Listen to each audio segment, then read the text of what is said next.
Salve, salve galera, beleza? Galera, final de ano, último dia do ano, tá?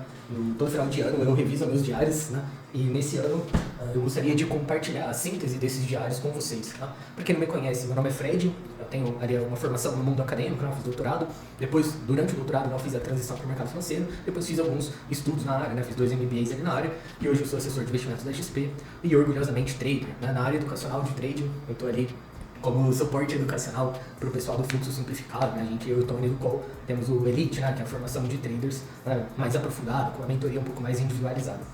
Beleza, mas dentro dessa conversa, quais são meus objetivos? Eu quero deixar isso bem claro do início, assim. Né? O primeiro é, como eu revisei, né? E faço todos os anos, eu reviso e eu vejo qual foi a jornada que eu fiz, quais foram as etapas que eu passei, né? E dentro de cada etapa, quais foram os fundamentos técnicos que eu fui estudando, que eu fui aprendendo, que eu fui anotando nos diários, né? Diário, para mim, é uma técnica de gestão fundamental, então, justamente por isso, né? Porque ela cristaliza um conhecimento e você não vai precisar ficar aprendendo de novo, né? Você tem ali, facilmente, uma forma de revisar o que você aprendeu. E um outro objetivo muito específico é porque eu acho que, no geral, nas mentorias de trade, o processo educacional de trade no Brasil é muito ruim, o nível técnico é muito baixo, e talvez se a gente trouxer um conteúdo com um pouco mais de aprofundamento, talvez isso sirva como filtro. Ou talvez a pessoa nem tenha afinidade com a forma que a gente vê, né? tenha outra pegada, mas pelo menos se ela tiver o fundamento técnico, ela já consegue escolher para ela uma mentoria mais assertiva, que defite com ela, a gente vai trocar essa ideia. Então, também tem esse objetivo de elevar o nível de consciência sobre o que é trading, como fazer trading, quais são os fundamentos dessa profissão. Então, além da revisão do diário, quem me conhece já possivelmente já me ouviu falar desse livro, é leitura obrigatória todos os anos. Acabei de fazer ela nessas férias, mas quando virar o ano, amanhã eu tenho que ler mais uma vez durante os 12 meses. Né? Então, só leitura obrigatória porque esse livro é realmente muito bom, na minha visão, e fica a recomendação para vocês como leitura aí de início de ano sobre trading. E eu gostaria de começar citando desse livro mesmo, capítulo 5, que já desmistifica bastante coisa e justifica por que eu tô aqui dia 31, 7 horas da noite, terminando, né, de revisar meu diário, terminando de organizar meu conhecimento, inclusive, né, com essa apresentação que eu tô demonstrando para vocês. Tá? Primeiro, porque eu acredito que o trading é trabalho pesado, assim. E eu sempre busco estar mais bem preparado. Essa fala é muito boa, porque se eu vou começar o ano mais bem preparado do que outro trader, a minha chance de vencer dele é infinitamente maior. Não faz sentido ser diferente, entende? Então, o trabalho duro vem dentro dessa mentalidade de que, cara, eu consigo fazer um esforço para estar à frente dos meus competidores. E é nisso que eu acredito, né? Além de tudo, eu gosto muito da transparência em você aqui. O xadrez é um jogo que me chama muita atenção, porque mesmo que exista indução, manipulação, né, armadilhas ali, é um jogo profundamente transparente. Tudo que você faz está à vista do seu adversário, né, e você acaba explorando isso é muito bom. Então eu acredito que se eu for transparente com vocês também vão conseguir entender. Então acho que é bem uma troca, né, a transparência é uma via de mão dupla. E por que eu tô falando disso? Esses dias eu tive uma conversa no Twitter com alguém que falou mais ou menos assim, cara, se você pode ensinar, se você pode, você tem obrigação moral de fazê-lo. Cara, eu discordo disso, dessa ideia de que, porque eu sei trading, porque eu aprendi e tal, eu tenho alguma obrigação com alguém. Não tenho, entende? Minha lógica de pensamento é mais baseada, né, tanto no pensamento da virtude do egoísmo, quanto do super-homem de Nietzsche, de que, cara, a gente é uma potência individual, né?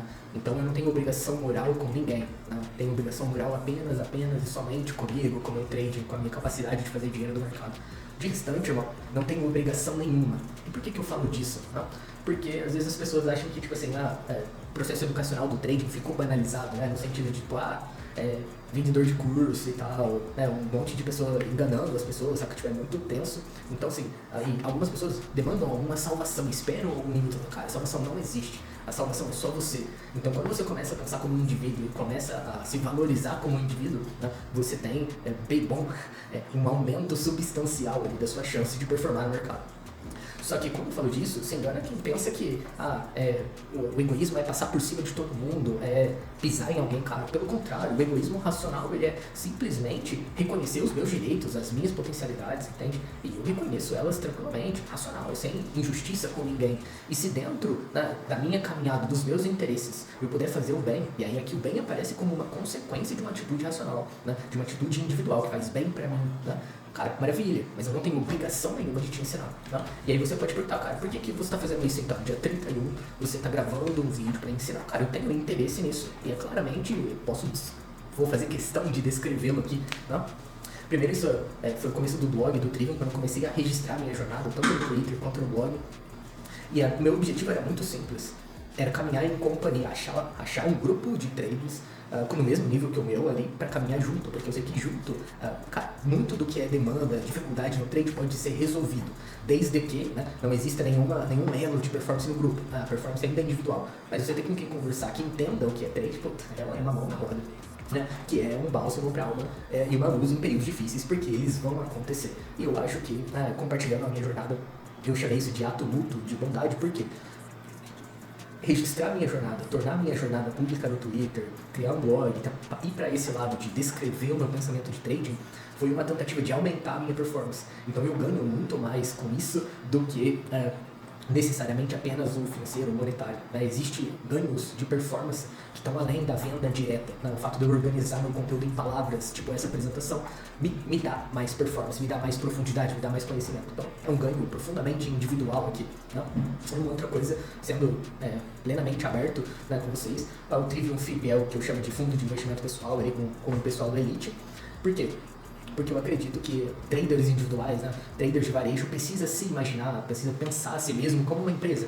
E uma empresa, no nosso ramo, é um fundo de investimento. Né? Por mais que a gente não precisa de um CNPJ, a gente não precisa abrir para cotistas externos, a gente precisa se ver como um fundo. E essa é meu balanço, né, de receitas de 2024. Então, 56, 57% veio do meu trade, né, tanto de day trade quanto de opções. Além disso, eu tenho alguns imóveis alugados, veio 21% renda de imóveis. A SW, consultoria científica, como eu tenho uma trajetória ali de pesquisa, né, mestrado e doutorado, eu tenho um sócio na SW e, cara, a gente trabalha junto há 9 anos, eu acho, e desde sempre a gente acompanhou o processo científico, estatística para pesquisa, né, para terceiros. Então, boa parte da minha receita, inclusive, que financiou meu trade por muito tempo, que levantou meu capital, né, foi basicamente fazendo consultoria científica, né, prestando serviço de síntese de pesquisa, organização de dados, inferência estatística para terceiros. E aí esse ano, né, que eu fui ali para a comunidade do fluxo, eu tive a inclusão do que eu vou chamar de Trivium educacional, né, com categoria de receita, que é eu ganhando por ensinar trade. E, cara, representou 10,5% da minha receita, equiparando, por exemplo, a receita da consultoria científica, que eu tive que reduzir esse ano por conta, né, especificamente do Trivium educacional. Então eu tenho um interesse pessoal, íntimo, de aumentar as receitas do Trivium educacional. Né? Não acredito que isso seja um problema de compreensão. Obviamente eu tenho um interesse em fazer receita, né? Então isso justifica abertamente porque entregar conteúdo. Né? E dentro da minha estrutura de capital, eu tenho o FIP, né, que ali vai ter day trade tanto nas operações automáticas com robô, quanto manual, né, renda variável que eu opero por opções, e renda fixa, uma estrutura de renda fixa de liquidez que eu vejo como obrigatória. Né. A SW tem tanto a pesquisa, a consultoria, quanto a assessoria XP. Né? Hoje a assessoria XP até tá aqui, acho que é 2%, é bem significante a receita da assessoria, que eu também tenho interesse em aumentar no ano que vem. Né? Então, dentro da minha estrutura de capital, eu tenho o fundo de investimento, né, que comporta day trade e outras classes, né? O imobiliário, que tem alguns imóveis de aluguel, e a consultoria científica, que envolve assessoria, né? Não chama isso de assessoria, não é tão educacional. E agora tem um braço educacional, que aqui tem um fluxo simplificado, que é trabalhando junto com o Toninho Couto. Então, para 2025, e aqui já fazendo uma revisão, uma projeção, eu tenho sempre o foco principal em day trade nas operações manuais, obviamente, mas aqui no educacional tenho chance de expandir, não? Tenho um desejo de expandir aqui, como Elite, por exemplo. A gente vai falar um pouco sobre a questão das mentorias individuais. E na SW eu estou envolvido em um processo de inteligência de negócio, né? Possivelmente para 2025 isso consome um pouco do meu tempo. O científico vai estar aqui, né? Vai fragmentar entre científico e inteligência de negócio, e a assessoria, que eu também tenho a intenção de expandir tanto a base de cliente, né, trazer um pouco mais de traders para o meu núcleo ali, quanto como amigo, indicação, né, tenho interesse em crescer as receitas via assessoria XP. Então, aqui está meus focos para 2025, né, tanto o educacional, quanto operações automatizadas, quanto a assessoria e inteligência de negócio, que é uma questão muito interessante para se mexer em 2025. Então, pensa no seguinte, se tem uma entrega de valor, cara, acho que tá tudo tranquilo, né? Ser transparente dessa forma, demonstrar que, obviamente, tem um interesse individual, né? Em crescer o canal do YouTube, por exemplo, em monetizar o canal do YouTube. Claro, tudo isso faz parte de um foco de receita dentro do aspecto educacional. Mas isso é baseado numa ideia, que quem me conhece pode até confirmar, que é uma lógica de reciprocidade. E para mim, pessoalmente, eu tenho isso muito enraizado. Eu sempre gosto de entregar muito mais em valor utilitário do que a pessoa me paga em valor monetário. Por quê? Porque você só se sente lesado se existir alguma diferença entre preço e valor. Você pagar muito mais caro por uma coisa que vale pouco. Agora, se você pagar por uma coisa que vale muito mais do que você pagou, você sair no lucro, né? Não tem insatisfação aqui. Então eu posso fazer receita, né? Se entregar um valor acima do que é pago monetário, eu posso fazer receita. Eu vou ficar feliz pela receita e você pela entrega. É ganha-ganha. Né? O que não pode é ter um desequilíbrio entre preço e entrega, preço e valor. Cara, esse vídeo é muito bom, eu deixei aqui como recomendação específica, porque ele traz essa discussão da diferença entre preço e valor e do que compõe valor na lógica agora de uma forma muito interessante. Então, cara, tudo que você precisa saber sobre preço e valor, você vai conseguir inferir a partir desse vídeo. Muito bom, vale a pena investir seu tempo. Cara, feito essa introdução, feito essa explicação aí do porquê eu tô fazendo isso em pleno 31 de dezembro, acho que a gente fica transparente dessa forma e começa a te tratar com respeito. Acho que é um bom início para a relação. Né? Mas dentro desse vídeo eu quero fazer uma questão, eu quero apostar com você. E o que eu quero apostar com você? Eu quero apostar que você vai investir seu tempo, eu não sei quanto tempo eu vou gastar aqui. Então, 2 horas, vai. Que seja mais, imagina que você vai ver 2 vezes, que seja 4 horas. Então, a aposta é o seguinte, você vai investir seu tempo e você vai verificar, avaliar se o que eu entreguei aqui, nesse intervalo, vale 10 mil reais. Por que eu tô falando isso? Eu tava falando com o Rafa Castoldi do Octopus Trade.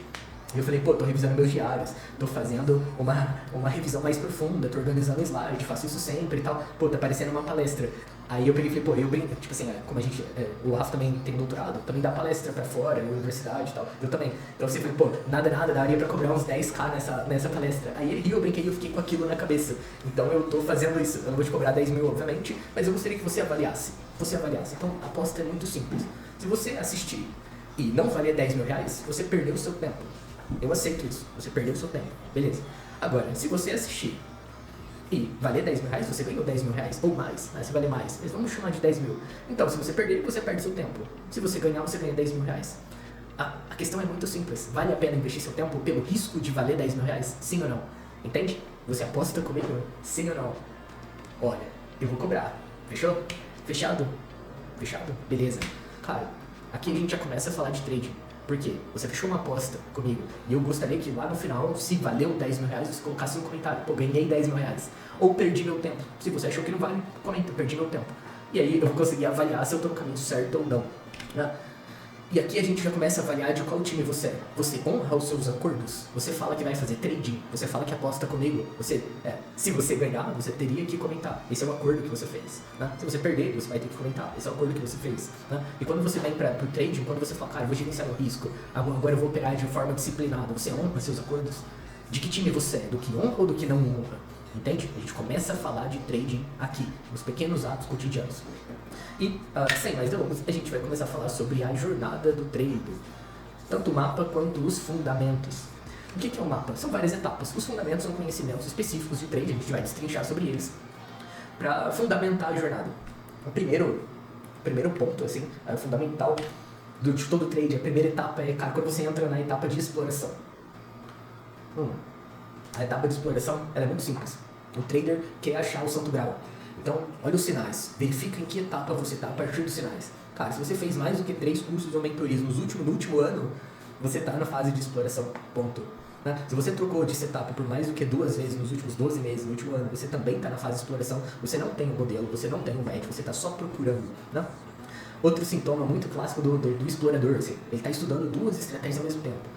Cara, mesmo que seja uma questão de, estou operando day trade e opções e, cara, não tem essa pressa, não tem por que fazer isso. O cara tá dividindo o tempo dele e não tá conseguindo fazer nenhum dos dois direitos, tá explorando. Porque a satisfação e, cara, as imagens geradas para a apresentação foi muito boa. Por quê? Né? O neném olha para todo o universo de símbolos e signos que é o mercado e fica encantado. E, cara, é isso. Só que essa criança, eu vou chamar assim, esse trader criança, ele, cara, ele quer outra coisa, ele não quer do trabalho do trader, ele tá só procurando uma coisa que vai trazer satisfação. Tá? Os outros sinais, cara, você tá mais em 3 do que 3 grupos de trading, tem um desejo interno por call ou a coisa do momento, tipo assim, ele sempre acha que tá perdendo alguma coisa, tipo, cara, lançaram uma técnica lá, sei lá, coloração, cara, vai lá, vai atrás, pô, agora é SMC, agora vai lá atrás, ele sempre tá nessa busca constante. E o sintoma mais técnico, você, cara, não tem backtest próprio, cara, não tem backtest próprio, você tá explorando o mercado e a gente vai fundamentar por quê. Tá? Além dos sinais de identificação, eu gostaria de compartilhar características psicocognitivas dessa fase. Que é o seguinte, uma criança ela tem um medo constante do desconhecido. Um trader iniciante também. Então ele tem medos do tipo assim, eu tô usando esse indicador. Cara, eu tô usando esse indicador. É. E se dentro da exploração a gente tem algumas características psicocognitivas. Uma criança, ela tem um medo constante do desconhecido. Então o trader tem umas preocupações do tipo, e se minha estratégia deixar de funcionar? Ah, não vou contratar um indicador, porque e se a pessoa não mais vender? Ah, não vou fazer o curso porque e se eu não aprender? Sabe, é sempre um medo do e se, é sempre, né, um receio do desconhecido. Isso é uma característica muito marcante, né, característica psicocognitiva de um trader na fase de exploração. Outra coisa bem marcante é uma constante busca por satisfação, e aí é uma ilusão do mercado como colo da mãe, né? Por quê? Porque ele, na verdade, ele quer a satisfação do peito materno, ele quer que o mercado realize ele, tudo que ele não é na vida dele, ele espera que o mercado forneça, né? Então quando ele clica, ele projeta uma alta carga emocional no trading, porque ele quer ser o fodão do bairro dele, ele quer, na hora que ele tá tradando, ele tá pensando nele, de carro importado e tal, cara. É outra característica marcante, assim, né? E assim como uma criança, ela não tem capacidade de autorresponsabilização. No discurso você percebe isso, né? A pessoa fala assim, ah não, porque a mentoria era ruim, ah não, porque o modelo é difícil, ah não, porque tem que fazer backtest. Nunca é ele o problema, é sempre o outro, é sempre o mercado. Ah, isso é, o mercado é muito bom, né? Fala assim, a pessoa, puta, o mercado roubou meu stop e depois foi no alvo. Olha, mas e a pessoa fala coisas desse tipo assim, eu acertei o topo e o fundo, só que depois, primeiro o mercado foi no meu stop e depois foi 1000 pontos a favor. Cara, você tomou stop, irmão, entende? A responsabilização é sua, não tem essa de mercado me tirou e foi no alvo, não existe isso, né? Você é responsável. Então quando você ouve esse tipo de discurso, você já vê claramente em que fase o trader tá, né? Tá explorando o mercado, tá querendo satisfação, né? Ainda não amadureceu a ponto de entender que isso é uma profissão, né? Dentro de um empreendimento profissional, digamos assim. E outra característica comum dessa fase é o tilt, né? Quando você desligamento do neocórtex, você para de pensar, né? Conhecido aí por dia de fúria e tal. Normal também no início, faz parte porque trade é muito novo, né? Você nunca tomou risco, você tem o medo do desconhecido, a frustração por, né, querer essa satisfação e não conseguir, toda essa carga emocional projetada no trade, ela vai causar o tilt, ela vai causar os dias de fúria, né? Mas o que você tem que entender é que não é o mercado que gera isso, é as suas características psicocognitivas dessa fase, né? Porque você está projetando, esperando, né? Você vê o mercado com uma lente infantil, né? Uma lente que vai te levar, né, constantemente a problemas emocionais como dias de fúria, né? E outra coisa, uma coisa que eu gostaria de comentar também, que eu sou eventualmente bem criticado, deixa eu até trocar aqui e voltar pro meu rosto, eu sou relativamente criticado quando eu tento introduzir algum tema, né, um pouco mais técnico, tipo características psicocognitivas. Fred, por que isso? Né, tem que simplificar para uma avó atender. Cara, eu não penso assim, e eu vou deixar isso pontuado assim. Né, porque cara, todo mundo tem o poder de entender, entende? Todo mundo tem a capacidade. Eu sempre penso num vídeo do Clóvis de Baixo falando assim, cara, cérebro tenta muito um cérebro normal, comi na infância. Cara, o cara na Grécia, falando do Teorema de Pitágoras, o cara na Grécia, 5 séculos antes de Cristo, descobriu a parada. Você só tem que aprender e aplicar. E você erra, vai ser burro na cadeia. Esse tipo de provocação, ela é necessária. Por quê? Porque na primeira barreira que você vê, por exemplo, características psicocognitivas, já levanta uma barreira. Nossa, muito complexo pra mim, cara.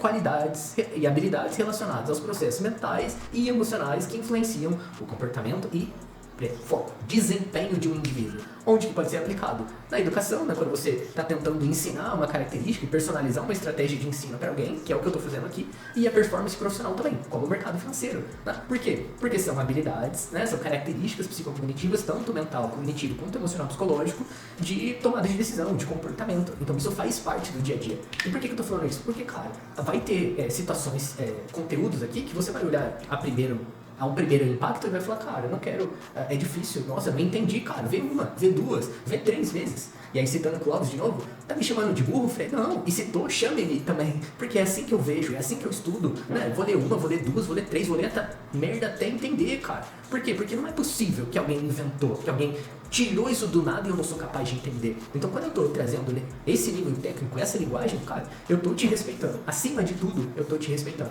Então, cara, por favor, não se menospreze. Você é capaz de fazer, não é papo de coach, não só não se menospreze, não foge do desconhecido, do difícil, entende? De novo, é sobre trading, eu tô falando sobre trading, não se menospreze. Por quê? Porque, cara, se eu posso fazer meu melhor, se eu posso entender, se eu posso empenhar empenho e eu não faço, eu me contento com médicos, cara, eu caio num lugar chamado mediocridade. E, meu irmão, no mercado financeiro, o médio é esfregado no chão. Então assim, quer ser trader, quer ter sucesso aqui? Começa a extirpar de si mesmo a mediocridade. Começa aqui. Tá? Quando você vê um conteúdo um pouco mais técnico, um pouco mais difícil, fala, não, eu vou ver essa porcaria até entender, cara. Por quê? Porque você pode, simplesmente você pode.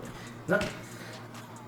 E, voltando aqui, dentro da fase da exploração, cara, isso é do livro Marcos do Mercado Financeiro. Né? A pérola, a única coisa que você precisa entender é que não existe um segredo de mercado a ser descoberto. Não existe um santo grau, não existe uma coisa perfeita. Né? Se você continuar nessa busca e fugindo da dor, querendo só a satisfação do trade, cara, você vai ficar em looping na fase exploratória o tempo todo. Vai perder muito dinheiro, vai gastar 2, 3 anos da sua vida e não vai conseguir performar no trade. Não se permita fazer isso. Né? Cara, não tem segredo, existem várias mentorias, existem várias formas de fazer mercado, ou fazer dinheiro no mercado, existem várias formas de aproveitar a ineficiência de mercado, você só precisa de uma. Só de uma. E no Brasil tem várias mentorias boas, o Fluxo Simplificado, a mentoria Elite, excelente, mas tem vários outros professores bons. Né? Não vamos ser hipócritas e falar, não, tem vários professores bons. Por que, então, que a maioria faz curso, faz mentoria e não performa, não consegue consistência e fica igual esse bebezinho chorando? Né? Por que a maioria dos cursos não fornece consistência, ao meu ver? Porque a maioria dos cursos falham em mentorar. E cara, o que é mentorar? Tem que se perguntar, né? Chama mentoria lá. Cara, mentor foi o cara que Ulisses, brother, o cara, o herói da Odisseia, ele deixou o filho com mentor. Ou seja, cara, eu vou pra guerra, você vai ficar, mentor. Meu filho, irmão, é a coisa mais preciosa que eu tenho e vai ficar contigo, demorou? Conforme o tempo for passando e as demandas dele for aparecendo, eu quero que você auxilie ele no processo de transformar-se, ou seja, o mentor ele constrói a transformação ao longo do tempo. Isso é a origem do uso de mentoria nesse sentido, né? E a grande maioria das mentorias oferece só um setup, e cara, um setup nada é a mesma coisa, entende? Só o setup não é suficiente. Então eu acho que existem mentorias boas sim, mas uma boa parte delas, uma maioria, vamos chamar assim, né, falha no processo de mentorar. E como obviamente, né, a gente não pode atribuir só a mentoria a responsabilidade, a outra parte que eu acho que justifica o porquê as pessoas não conseguem consistência ao fazer um curso é porque a maioria dos traders não dá o passo da fé, não entra na jornada de transformar-se. Eles ficam na fase exploratória, adiando a dor, adiando pagar o preço, né? Buscando satisfação. Cara, fica travado na próxima mentoria, próximo curso, agora vai, agora sim, nananã, e nunca melhora. Né? E por que precisa ter essa visão de trabalho? Né? Porque, cara, quando você está na fase exploratória, tudo que você precisa é uma linguagem de trading. É uma nova linguagem. Pensa aí o que é aprender uma nova linguagem. É trabalhoso. É preciso estar disposto a pagar o preço. Né? É preciso estar disposto a pagar o preço. Então, dentro desse processo aqui fica a primeira chave, digamos assim, né, do mapa do trader. Na fase exploratória, um método de trading é uma linguagem válida de compreensão com o mercado. Pensa nisso. Tudo que você precisa é que o mercado, de alguma forma, não outra pessoa, não o mercado te diga, cara, existe uma maior chance desse ponto em diante, existe uma maior chance de eu ir para cima. Deste ponto em diante, existe uma maior chance de eu ir para baixo. Nesse ponto em diante, eu não consigo estimar se existe uma diferença de probabilidade para cima ou para baixo. O mercado precisa te dar isso. É isso que você precisa buscar em uma mentoria inicial. Uma linguagem válida, uma linguagem de mercado que te diga, né, em todas as letras, olha, compre aqui, vende aqui, não faz nada aqui. Simples assim. Cara, é muito simples isso. Então, a gente começa com o primeiro fundamento, que é trade é linguagem. Né? E, cara, o que é linguagem? Você tem que se perguntar o que é linguagem. Se eu estou falando que trade é linguagem, né? Então a linguagem é um processo de comunicação sistemático, ou seja, eu tenho signos convencionais, que sejam eles escritos, sonoros, enfim, eu dizer e você entender. Então dentro da linguagem a gente tem o conceito, que vai ser o significado da coisa, ou a coisa em si, e o significante, que é como eu descrevo a coisa em si. Então nesse exemplo tem árvore, que pode ser a árvore, né, a planta, e eu tenho a palavra escrita e a vocalização de árvore. Quando eu falo árvore, você não entende. Você imagina a mesma planta dentro da sua cabeça, com a mesma proporção e tal. Então, isso causa linguagem, né? Então, o que é uma linguagem? É um conjunto de significado e significante, que você consiga entender. Cara, quando você pesquisa uma mentoria, você precisa que a pessoa te ensine uma linguagem de compreensão de mercado. Uma linguagem que não mude, uma linguagem que não é caótico. Árvore precisa significar árvore. Porque você imagina se Quando eu falar árvore, eu tô querendo falar, na verdade, celular. A gente falaria, teria vocalizações e escritas, mas não teria diálogo, não teria compreensão, porque a gente estaria usando linguagens diferentes. É por isso que quando você vai, sei lá, no Paraguai ali, e as pessoas falam Guarani, pô, cara, a gente não consegue entender muito bem, né? Mesmo a gente da fronteira não entende muito bem. É outro idioma, eu não tenho domínio sobre ele. Então eu ouço, eu sei que eles estão conversando, eu sei que existe uma linguagem, porque eu tô vendo, mas eu não consigo entender, eu não faço parte. Então, se você não tem uma linguagem, você é esse gringo na fronteira. Você tá vendo o mercado conversando em algumas linguagens e você não entende. E aí você fica perdido, né? Então, precisa ter uma linguagem de leitura de mercado. Então, pensa ali, né? O significante aqui, como exemplo, tá o cavalo, né? Ou a escrita, ou a fala, né? Obviamente. O significado é o significado de cavalo. E o referente, aí aqui estendendo um pouco mais o conceito, né? É todas as ideias de cavalo. Por exemplo, o cavalo pode significar o animal cavalo, né? Ou o cavalo pode significar um conceito abstrato, um símbolo de potência. Por exemplo, no símbolo country, a gente vai ter, né, o cavalo representando o estilo de vida country, né? No símbolo country. E a gente também tem, por exemplo, o cavalo em carros demonstrando um símbolo de potência. Então, né, a primeira lacuna da linguagem que você precisa resolver como trader é, claro, você precisa ter uma linguagem. Não adianta olhar para o mercado sem uma linguagem. Você vai ficar confuso, você vai ficar irritado, você vai ter um monte de problemas, né? Agora imagina, a pessoa não entende uma linguagem, ela tá num país desconhecido, digamos assim, e ela tem medo do desconhecido. Cara, ela não tem confiança no que ela tá fazendo, no que ela tá falando, no que ela tá entendendo. Essa pessoa vai conseguir lidar com a vida sozinha? Não vai. Enquanto ela não aprender linguagem, ela não vai sobreviver nesse ambiente, né? Então, a lacuna que eu vejo, e cara, isso é muito grave, assim, a pessoa sabe o nome, ela até sabe sabe como fala, como chama e tal, mas ela não sabe nada do que é o significado, de qual que é a base teórica que vai fundamentar o referente dela. Aí você pergunta pra pessoa, beleza, mas o que esse candle significa? Aí ela responde algo assim, um candle é um candle, Cara, se a pessoa falar isso, você já vê na lata que ela não tem linguagem de mercado. Se ela falar assim, um candle é um candle, cara, puta, de um ponto de vista de loucura lógica responder uma coisa dessa, que você já identifica claramente a fase que a pessoa tá ali explorando. Não tem linguagem de mercado ainda, né? E se não tem nem linguagem, cara, vai ter carga conceitual como? Vai ter compreensão como? Né? Não tem como. Então, por exemplo, se eu for atribuir um significado, o que é um candle? Uma representação gráfica que contém abertura, fechamento máximo e mínima. Beleza, agora eu tenho carga conceitual do método. Eu posso ter um candle de alto spread, ele vai significar uma coisa. Eu posso ter um doji de sombras equivalentes, posso ter um doji de sombra desproporcional, que seria, né, uma rejeição. Cara, tudo isso é carga conceitual de método dentro do que é um candle, que é uma representação específica gráfica, né? Então isso é uma base, né, são exemplos de linguagem para você entender. Você realmente entende de mercado? Né? Cadê seu diário escrito que é um candle? Cadê, né, as suas definições do seu método? Né? Como o seu método define cada coisa? Isso é fundamental. E isso compõe aí a primeira lacuna da linguagem da maioria dos traders. E a segunda, e aí aqui é o extremo oposto, né? Eu tinha ausência, e aqui eu tenho ou a ausência da organização, então significante, significados e referente, cada um de uma fonte, uma salada, né? Então tem linguagem, mas não tem organização, então isso gera uma confusão. Como eu tenho muita informação, né? Tipo assim, a pessoa até tem uma informação base, só que ela não organizou aquilo, ela não aprofundou naquilo. Então ela tem o mesmo receio de aplicar aquilo de alguém que não tem. Só que nesse caso ela tem. Às vezes tem o suficiente, às vezes tem excesso. É mais comum por excesso. A pessoa sabe tudo. Você pergunta de SMC, ela sabe. Você pergunta de média, ela sabe o setup de 50 mentorias do país, mas fazer trade que é bom, ela não faz. Dinheiro que é bom, não faz. Entende? Mas é nítido, cara, é confusão de linguagem por excesso. Tá lá na fase exploratória ainda, não teve coragem de avançar para a próxima etapa, que a gente vai ver ainda nessa conversa, não?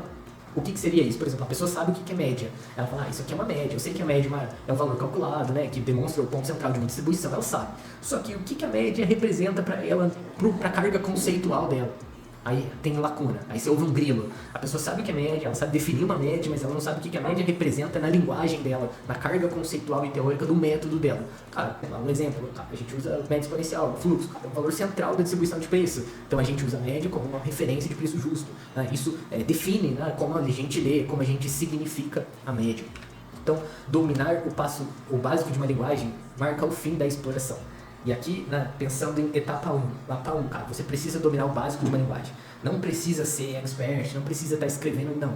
É dominar o básico, é conseguir falar. Ir lá na fronteira, cara, num país gringo e não passar fome. Conseguir pedir uma comida, conseguir se locomover, conseguir entender se, né, aconteceu alguma coisa. É o básico de sobrevivência. No momento em que você adquirir isso e fala, cara, é isso, eu vou com essa linguagem, você ganha um carimbinho de etapa no trader. Que no momento em que você decide caminhar com essa linguagem, você coloca o fim da sua dúvida. Você começa a reduzir o seu medo. Tá?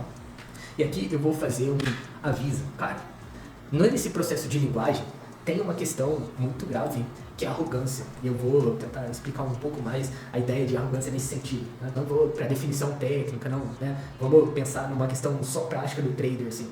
Onde que a arrogância atrapalha ele de passar de etapa? Ele fica na exploratória.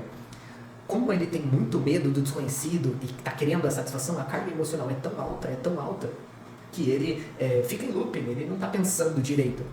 E nesse ponto ele fica extremamente arrogante. E um dia eu vi um vídeo que a pessoa começava com uma afirmação assim: as pessoas são pobres e quebradas porque elas são arrogantes. Eu achei essa introdução muito boa e falei, cara, por quê? É uma associação que eu nunca tinha visto. E mais pro final do vídeo ele falou, cara, se o Elon Musk sentar aqui e explicar como fazer dinheiro, eu que tenho dinheiro vou ouvir e vou anotar e, cara, vou seguir o que ele vai falar. Da mesma forma que aprendi a tocar violino. E, cara, eu não aprendi a tocar violino sozinho. Eu sentei do lado de alguém que tocava violino e a pessoa me ensinou. E primeiro eu fiz exatamente da forma que ela me explicou, para depois eu encontrar a minha forma de tocar violino. Só que as pessoas são arrogantes no mercado. Ela chega, a pessoa não tem experiência nenhuma de mercado, ela nunca fez dinheiro no mercado, ela não tem nenhum track record, ela não vive disso, ela não fez nada. Ela só está explorando. A mentoria entrega um pacote, fala, cara, faz isso, A, B, C, D. A pessoa, no meio, ela fala, não, isso aqui não tá do meu jeito, eu vou fazer. Isso é o mais alto grau da arrogância. E é por isso que a grande maioria não consegue consistência, porque é arrogante. Cara, se um dia eu for aprender piano, por exemplo, eu não toco piano, se um dia eu for aprender piano, eu vou ir num lugar e vou sentar do lado do professor e vou fazer exatamente o que ele me falar. No meio da aula, eu não vou parar e falar, cara, não é desse jeito não, que tal assim? Pô, não faz nem sentido. Só que no mercado as pessoas agem assim. E isso é curioso. Entende? Tipo assim, você tem uma mentoria, você tem um processo, um passo a passo pra pessoa fazer, ou um passo a passo de um setup, por exemplo, e a pessoa, não, ela pegou o setup validado daquela forma. Cara, a pessoa vai lá e coloca uma outra média, coloca um oscilador, e aí quando você vê, já tá uma salada. Pura arrogância. Cara, não seja arrogante. Se você tá na fase exploratória, mata a arrogância dentro de você. Né? Faça a decisão de passar de etapa. Faça a decisão de passar de etapa. Porque enquanto você for arrogante e não seguir um processo definido, cara, sinto muito, trade não é pra você. Você está perdendo seu tempo. Né? Talvez a arrogância seja recompensada no mundo corporativo, talvez entre seus amigos, mas no mercado nem vai, que o mercado vai te arrebentar. Né? Então, quer passar de fase? Seja menos arrogante. Né? Tenta ir com a cabeça de aprendiz. Cara, tô aprendendo uma linguagem. Primeiro eu vou ficar repetindo the books on the table aqui de boa, mesmo que não faça sentido, até eu aprender a falar. No momento que eu aprendo a falar, eu incluo meu dialeto, eu troco de linguagem, eu mudo de estilo, mas primeiro aprende, depois muda. Né? Senão, cara, não fica complicado avançar. Vamos lá? Próxima etapa, decisão. Essa é a segunda fase do trader. Né? Quando ele achou uma linguagem e falou, cara, é essa aqui, bateu com o meu coração, eu vou com essa linguagem. Meu estilo bateu com isso daqui, eu vou seguir com essa. Quais são os sinais? Cara, você tem 90 dias com a mesma técnica. E pelo menos a mesma técnica, localização de trade, né? E você está com o mesmo setup nos últimos 6 meses. Se não, cara, tá na fase exploratória. Se você não tem isso, né? Você ainda está na fase exploratória. Saiu de alguns grupos de trade para recomeçar. Isso é comum. Quando a pessoa já passou muito na exploração, já tem 10 grupos de trade ali, ela fala, cara, agora eu decidi, vou seguir nessa daqui. Aí ela sai de alguns. Né? Esse é um passo bem marcante. E você passa a acreditar ou no método ou na mentoria. Né? Você fala, cara, esses caras parecem maneiro, gosto do estilo deles e tal, vou com eles. Né? E nesse ponto você começa a realizar o backtest por conta própria. Ainda não tem consistência, não consegue fazer isso direito, mas você já começa, já tem um esboço. Tá? E você tem algumas tentativas de organizar o seu conhecimento no último ano. Tá? Uma coisa que é muito interessante, especialmente das imagens que eu trouxe, é quanto elas simbolizam, né, os processos. Por exemplo, uma criança, né, já não é mais um bebê, então ele já consegue entender um manuscrito, ele já tem linguagem. Isso que está na cabeça dele, né, com símbolos em cima, são os significados. Então ele consegue ver no papel, ver na mão, na materialidade, na real, e consegue imaginar. Né? E ele tem uma máscara de um primata escondida na cabeça dele. Isso é muito importante, né? Porque é nessa fase que o trader decide encarar uma técnica que ele vai começar a ver as lacunas emocionais dele. Na fase da exploração, tudo é o outro. O trader, a criança, né, o bebê, ele é o centro do mundo. Na decisão, não. Na decisão tem a técnica e tem o trader. E aí quando ele consegue separar a técnica e o trader, ele começa a ver as lacunas, e aí eu vou chamar isso de primata, né, do trader. Então essa é uma característica bem marcante ali da fase de decisão. Precisa decidir para conseguir, né, ver isso. Senão, cara, ainda não tem como performar no mercado. características psicocognitivas dessa fase. Tem desconforto na incerteza. Ele não aceitou a incerteza no coração dele, ele só decidiu pela técnica. Então, o que é comum aqui? A pessoa tem um backtest, ou começar um backtest, e quando ela tenta ir para real, ela não consegue reproduzir o backtest. Não consegue. E aí, quando ela não consegue, ela volta na etapa anterior, né? Ela recai, digamos assim, e ela começa a explorar para buscar reduzir a incerteza. É quando a pessoa vai lá e tem um backtest com um setup específico. No momento em que ela vai pro mercado, ela toma taca, ela, tipo assim, na cabeça dela, nossa, eu só escolho o trade errado. Não. É porque você não consegue ainda pensar com a frieza igual o backtest. Ou você tá fazendo diferente do backtest. É os dois problemas. Não existe o backtest é uma coisa, a realidade é outra. Quem tá falando isso, ou tá fazendo o backtest errado, ou não tá reproduzindo exatamente o backtest na real. Cara, é muito característico dessa etapa, né? Que não consegue reproduzir o backtest porque tem confusão mental e tem travamentos, que também tem tilt, nessa fase ainda tem dias de fúria, né? E aqui, nessa primeira decisão, tem a ilusão de ter conseguido o santo grau, tipo assim, agora vai, agora sim, tipo, na cabeça dele tá 100% dinheiro e tal, ainda tem projeção, né? Porque na hora que ele vê o método, que ele vê o resultado do backtest, ainda tem bastante carga emocional no sentido de esperar que o mercado faça dele algo que ele sozinho não é, né? E o mercado não é esse lugar. Então, mas decidiu já é uma etapa interessante, assim, quando a pessoa decide já é muito bom. Por quê? Porque ele decide, ele vislumbra uma mudança. Tipo assim, quando ele decide, ele fala, cara, agora vai. E não tem nada mais doloroso, nada mais frustrante no mundo do que você ver a mudança, ver a possibilidade e, cara, não conseguir ser, não conseguir fazer. E isso aqui pode ser ou um looping para você voltar para o processo exploratório, ou realmente um amadurecimento como trader, né? Se você está nesse looping de processo exploratório, cara, uma mentoria aberta é inútil. Eu falei isso pro Tony, falei isso pro Rafa, e vou falar abertamente aqui. Cara, pagar mentoria nesse processo exploratório é inútil, Você está perdendo dinheiro, cara, o grupo de trading está tendo alguém lá que vai gerar caos, que vai gerar confusão, acaba atrapalhando um grupo. Então, cara, esses grupos abertos, com muita gente, eu acho que é uma contraproducente. Não é só que é neutro, não, ele atrapalha a jornada do trader. O que eu falei, né, pro pessoal do educacional? Cara, eu acho que todo professor, todo sistema educacional de trading deveria ter uma coisa gratuita. Entende? Um canal no YouTube com técnica, uma explicação técnica, um relatório técnico do setup, alguma coisa para a pessoa entender, né? E a pessoa mesmo, o mentor em si, o professor em si. Por quê? Porque aqui o que importa mais é linguagem, é afinidade, entende? Não é necessariamente o setup, não. Cara, então assim, você vai acumular um grupo com um monte de gente só pra falar, olha, eu tenho tantos alunos, cara, perda de tempo. E se você tá nesses grupos, você tá perdendo tempo. Não faz sentido nenhum, né? Na fase exploratória, as decisões são só emocionais, né? Você vai ficar nesse looping, decidiu, encontrou uma barreira, volta a explorar. Aí explora mais um pouquinho, decide. Primeira frustração, primeira barreira, você volta de novo. Cara, você tá perdendo tempo da mentoria, tá atrapalhando o grupo, tá se atrapalhando, entende? Não faz sentido. Então, assim, pra mim, eu sempre vou defender a ideia de que, cara, setup dá pra dar o rodo, entende? A falta não é setup. E uma mentoria que só te entrega um setup, meu amigo, ela tá pegando o seu dinheiro por uma coisa imbecil. A maioria te dá um setup e nem te fundar. E aí, depois de você assistir isso daqui até o fim, você vai entender o porquê que é tão baixo o que vendem hoje no Brasil, tão irritantemente baixo. Porque, cara, não tem nenhum edge, é só um setup, é só uma ideia de trade. Beleza, isso é suficiente para você começar, mas isso não é uma mentoria, né? Isso não é um processo educacional de trade. O setup pelo setup deveria ser ensinado gratuitamente, né? Defendi isso com o Tony no sentido de, cara, pega um aulão, explica o setup e deixa aberto. Porque a pessoa vai entender qual que é a lógica do setup, vai entender qual que é o estilo do trade, a linguagem do trade, do trader, né, em si, que está ensinando ali. E, cara, se ele tiver afinidade, auxilia ele a fazer decisões, né, auxilia ele a caminhar junto. Então, acho que seria, né, mais interessante dessa forma, né, nessa fase da exploração e da decisão, do que uma mentoria. Uma mentoria em grupo não vai nunca te ajudar a sair desse looping, porque para você sair desse looping você ou vai precisar fazer isso por conta própria, que é o que eu recomendo, né? Não gasta dinheiro explorando. Pô, vai olhando, olha o conteúdo gratuito, achou um que você se identificou? Cara, beleza.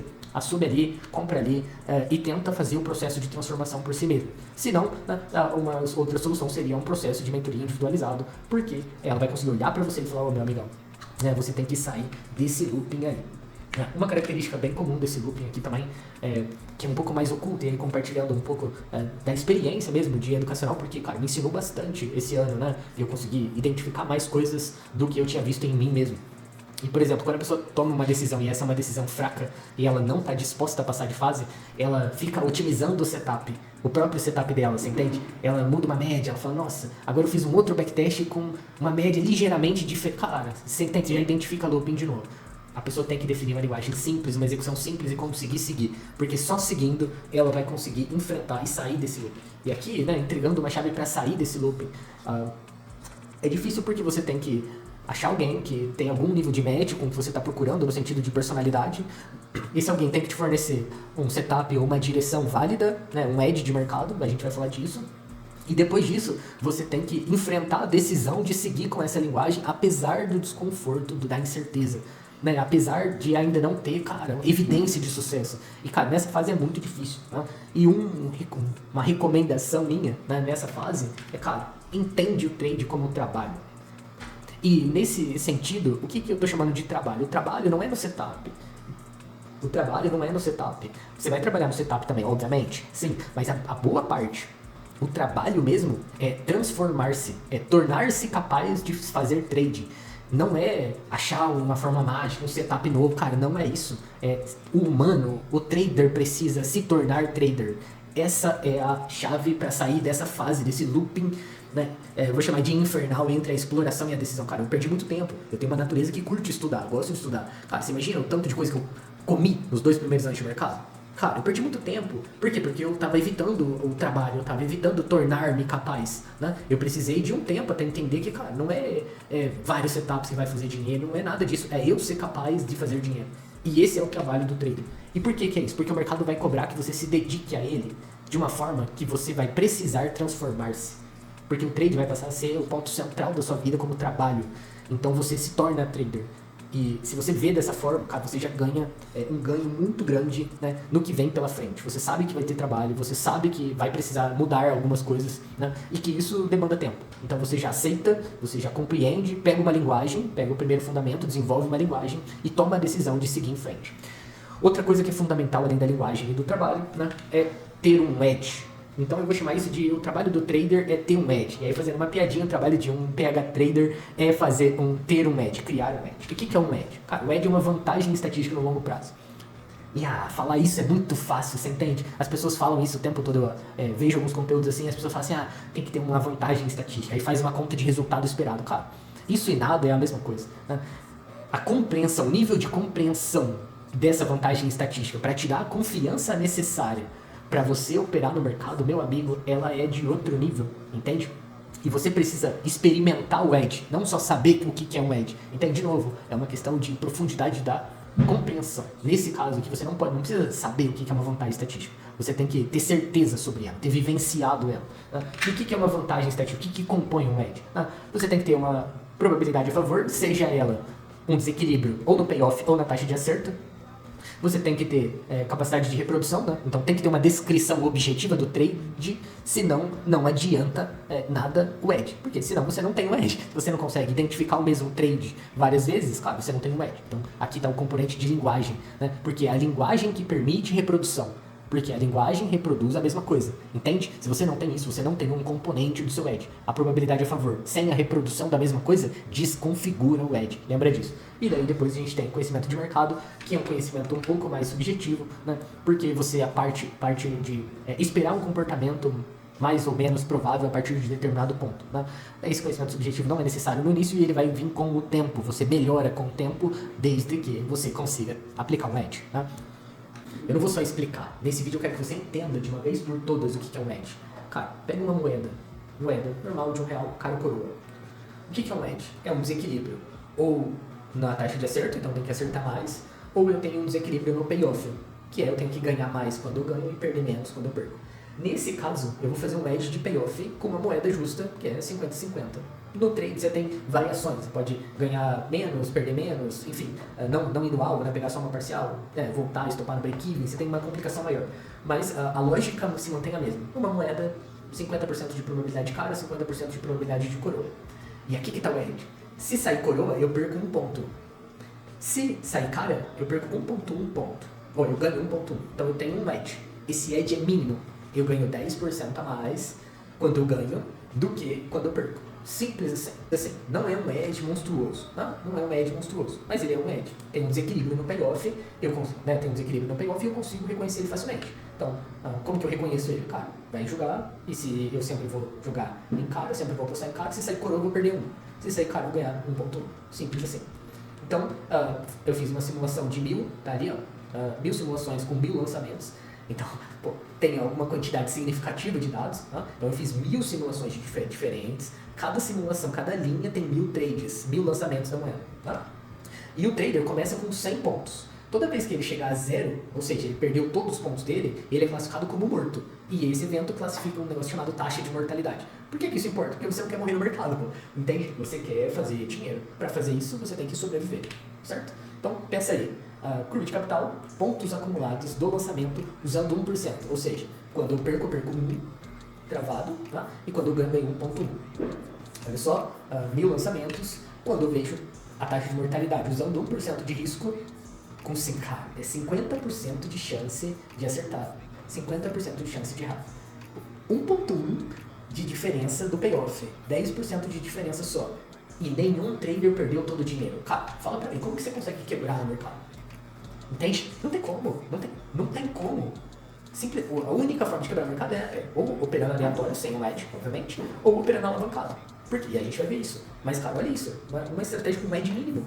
Com edge mínimo, você consegue fugir totalmente da taxa de mortalidade. Então, aqui tá, essa é a chave fundamental.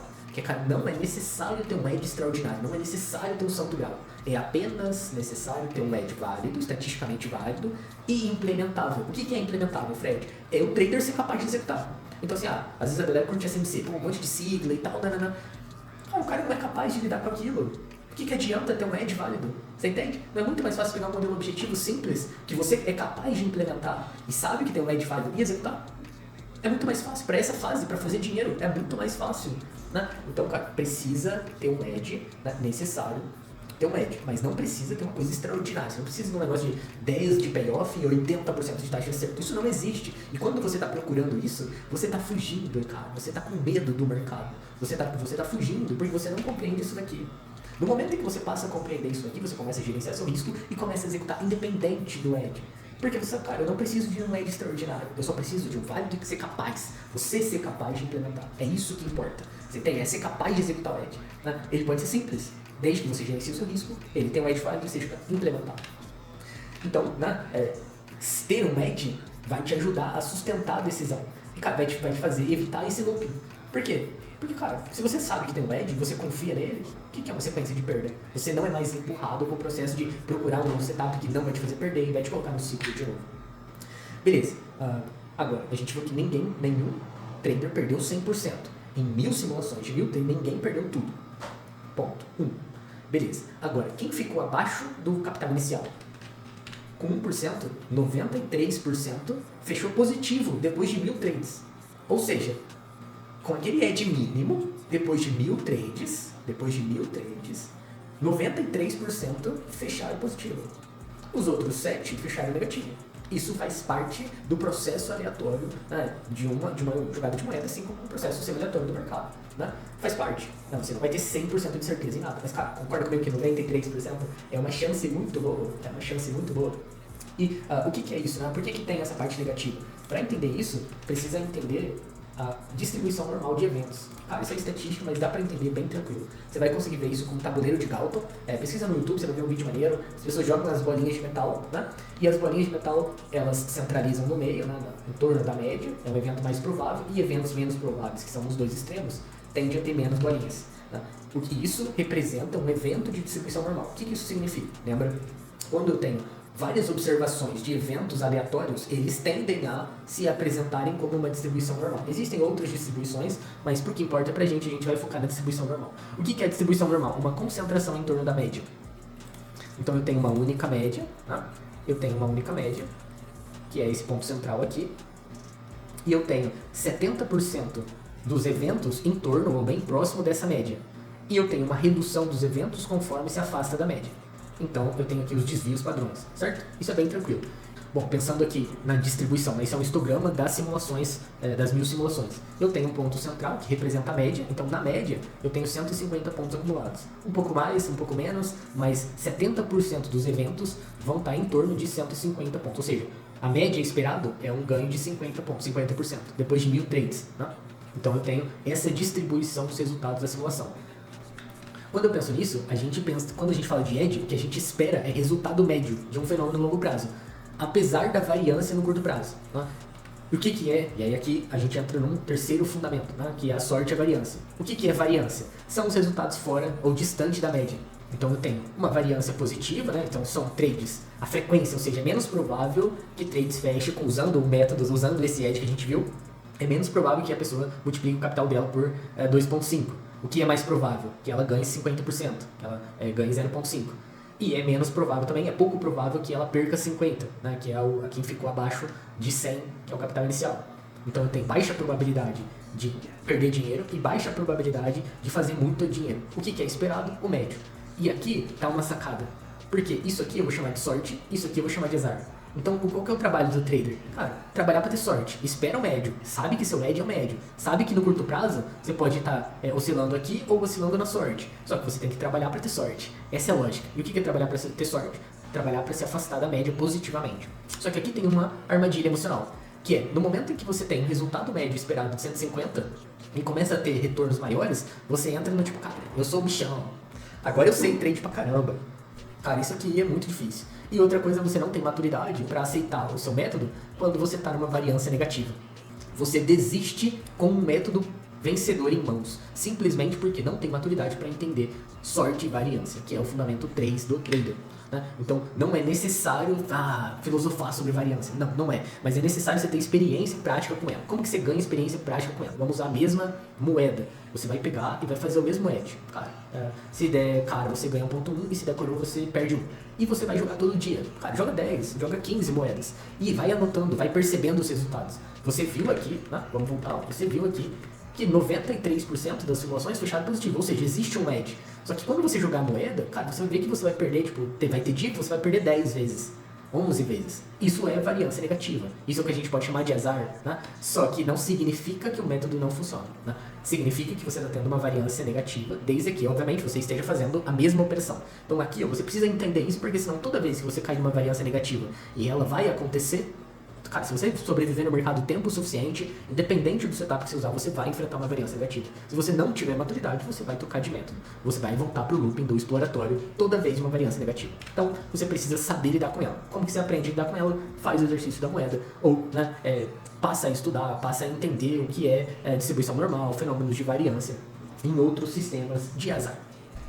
Show! Vamos lá. Fundamento 4, né? Gestão de risco.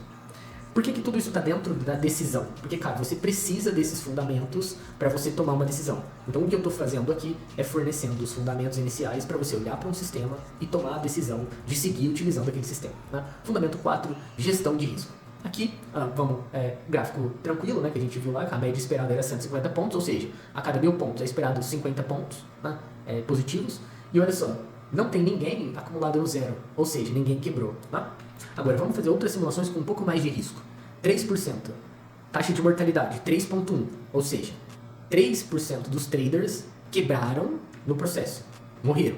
Eles perderam 100% do capital antes das 1000 simulações, né? Mesmo assim, 91% das simulações ainda fecharam acima do valor inicial. Os outros, né, a variância negativa aqui, ó, quebrou. E aí você já vê o acúmulo de trades mortos aqui, ó. Por quê? Porque eu tinha um risco maior, certo? Só que ao mesmo tempo que eu tenho um risco maior, eu tenho um risco de mortalidade, o fato de ter um risco mais concentrado me garante um pouco mais de retorno. Então, aqui a gente entende, né, que retorno está atrelado a risco. Só que você precisa gerir o seu risco. E o que eu estou te falando? Que, olha, comparado a 1% aqui, né, 3% tem uma taxa de mortalidade maior. Certo? Beleza. E com 5%? 5% de risco. Cara, 81% das simulações fecharam acima do valor inicial, ou seja, fecharam positivo ainda. Só que dá uma olhada, tá? Quem morreu num ponto médio no trade. Imagina, você tem 1000 trades durante a sua carreira toda. Quem usou 5% e quebrou, quebrou antes de chegar na média, né, nos 400 trades, quebrou antes da metade do caminho. Por quê? Porque estava alavancado. E como que eles quebraram? Porque eles pegaram uma variância negativa alavancada, né? Isso é interessante. Quando você está alavancado e pega uma variância, você sai cedo do mercado. Você vai a zero, seu capital vai a zero antes de você poder fazer dinheiro, né? Poder ter o efeito do edge na sua conta. Então qualquer variância negativa te tira do mercado. Por isso, é uma questão que todo trader mais antigo repete, eu vou repetir também, que é, cara, precisa saber gerenciar risco. E olha só, eu tenho certeza que vai ter um outro de você que vai olhar assim, cara, mas pô, 81% das simulações fecharam acima. E além disso, só morreu 16. Lembra que a taxa de mortalidade é diferente de positivo ou não, né? Porque a pessoa pode não ter morrido e fechado abaixo de 100. Só que o morto, 16,5 ali, é que foi a zero mesmo. Agora, olha só, 16,5 e 80% ainda fechou acima. Cara, responde aí na sua mente. Você acha que uma taxa de mortalidade de 16,5% é algo aceitável? Sim ou não? Responde aí pra mim.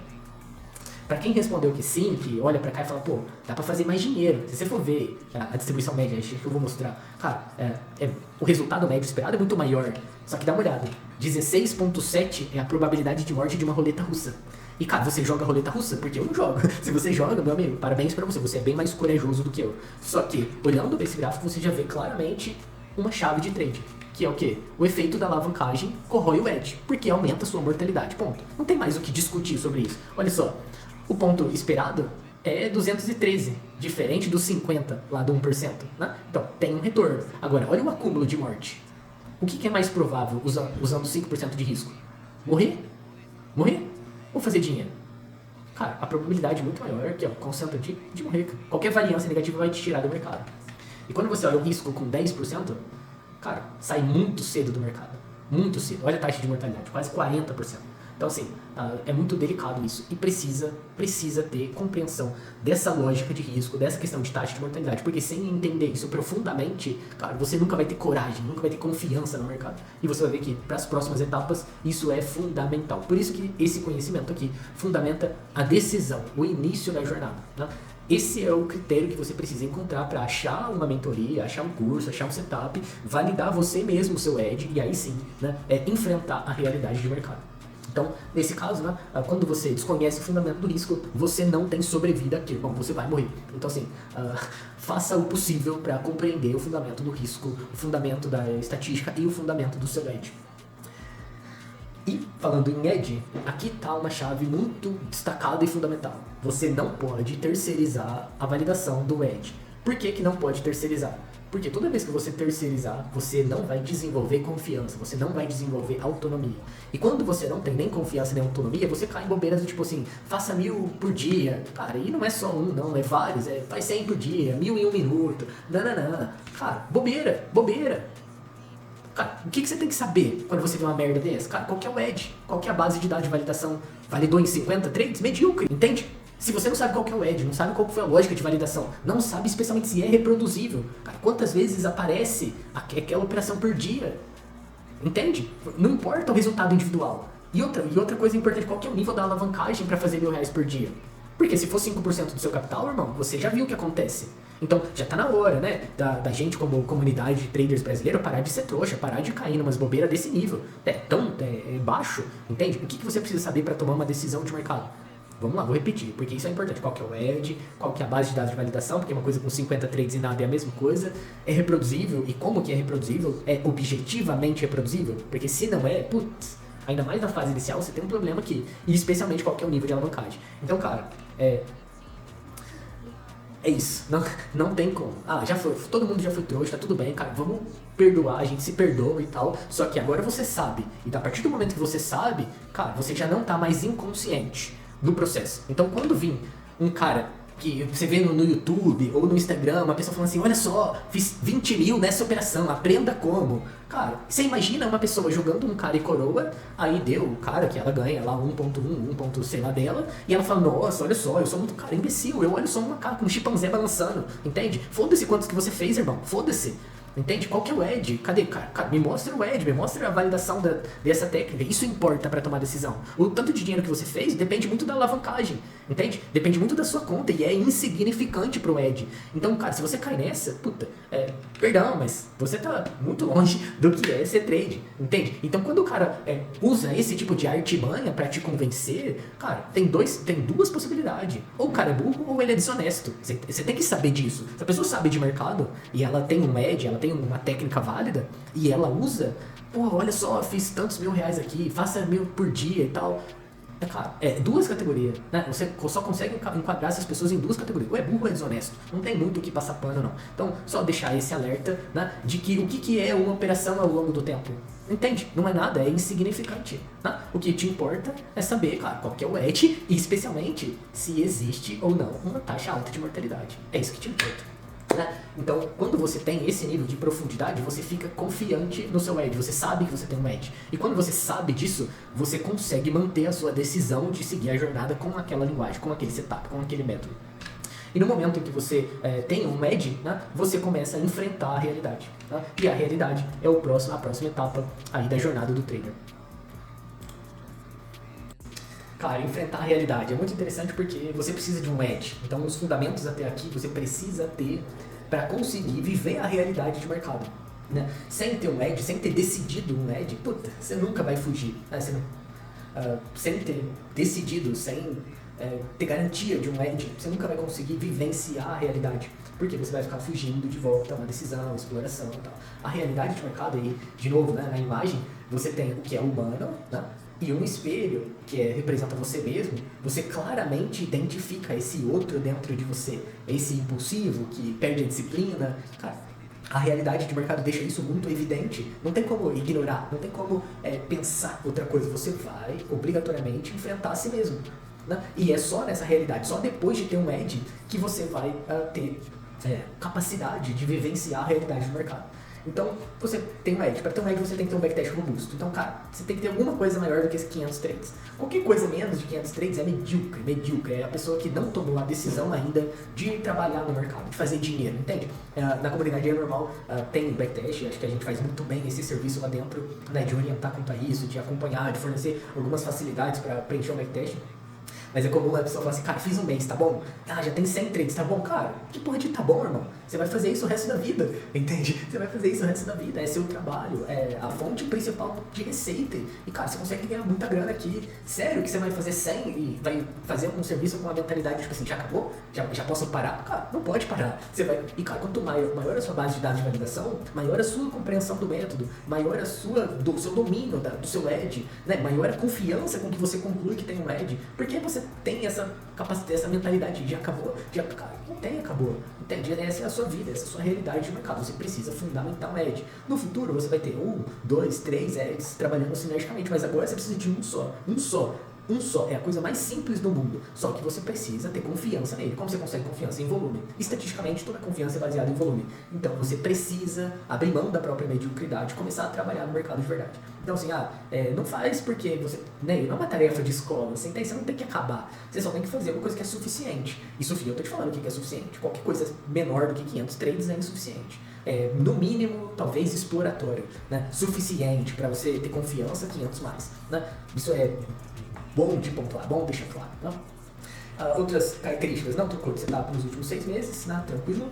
Percebe claramente que tem falhas de comportamento não desejadas, né? Que é esse olhar para o espelho e ver a parte impulsiva, ver a parte animalesca. Né? E ainda existe uma distância entre o backtest e os próprios resultados. Tá? E uma principal característica dessa fase da realidade cara, a pessoa tem um registro operacional, ela tem um diário de trade, ela tem uma comparação entre o que ela deveria ter feito e o que ela fez. Isso é registro operacional, né? Você tem que saber o que você deveria fazer via backtest e você tem que ter o que você fez. Se ela difere negativamente, você está errado, né? Você foi irracional no mercado, você distorceu o seu edge. E aí você vai identificar esse primata em si, né? Que acaba distorcendo o edge. Tá? Precisa passar por isso. E aqui, né, o que marca a fase da realidade é ter um registro operacional. A grande maioria dos traders foge disso, né, brutalmente. Por quê? Porque não quer enfrentar a si mesmo. E, cara, sem enfrentar a si mesmo, você nunca vai enfrentar a realidade de mercado. Né? Dito isso, vamos para a próxima etapa, que é as características psicocognitivas da fase da realidade. Cara, você reconhece a si mesmo como parte do problema. Você já entende que, olha, o backtest tá ali, tá válido, tá funcionando. O que não tá, idealmente funcionando sou eu mesmo. Então, isso é marcante aqui. Muito marcante. Cara, você começa a perceber que você tem pontos fortes e pontos fracos. E você sabe quais são. Por quê? Porque você está anotando no seu registro operacional. Então você sabe que você opera bem dias de tendência, você sabe que você fica entediado e entra em looping, né, em dias laterais, em dias não com baixa amplitude. Cara, você sabe disso. E você começa a entender como que você vai fazendo para aprimorar seus pontos fracos e para reforçar os seus pontos fortes.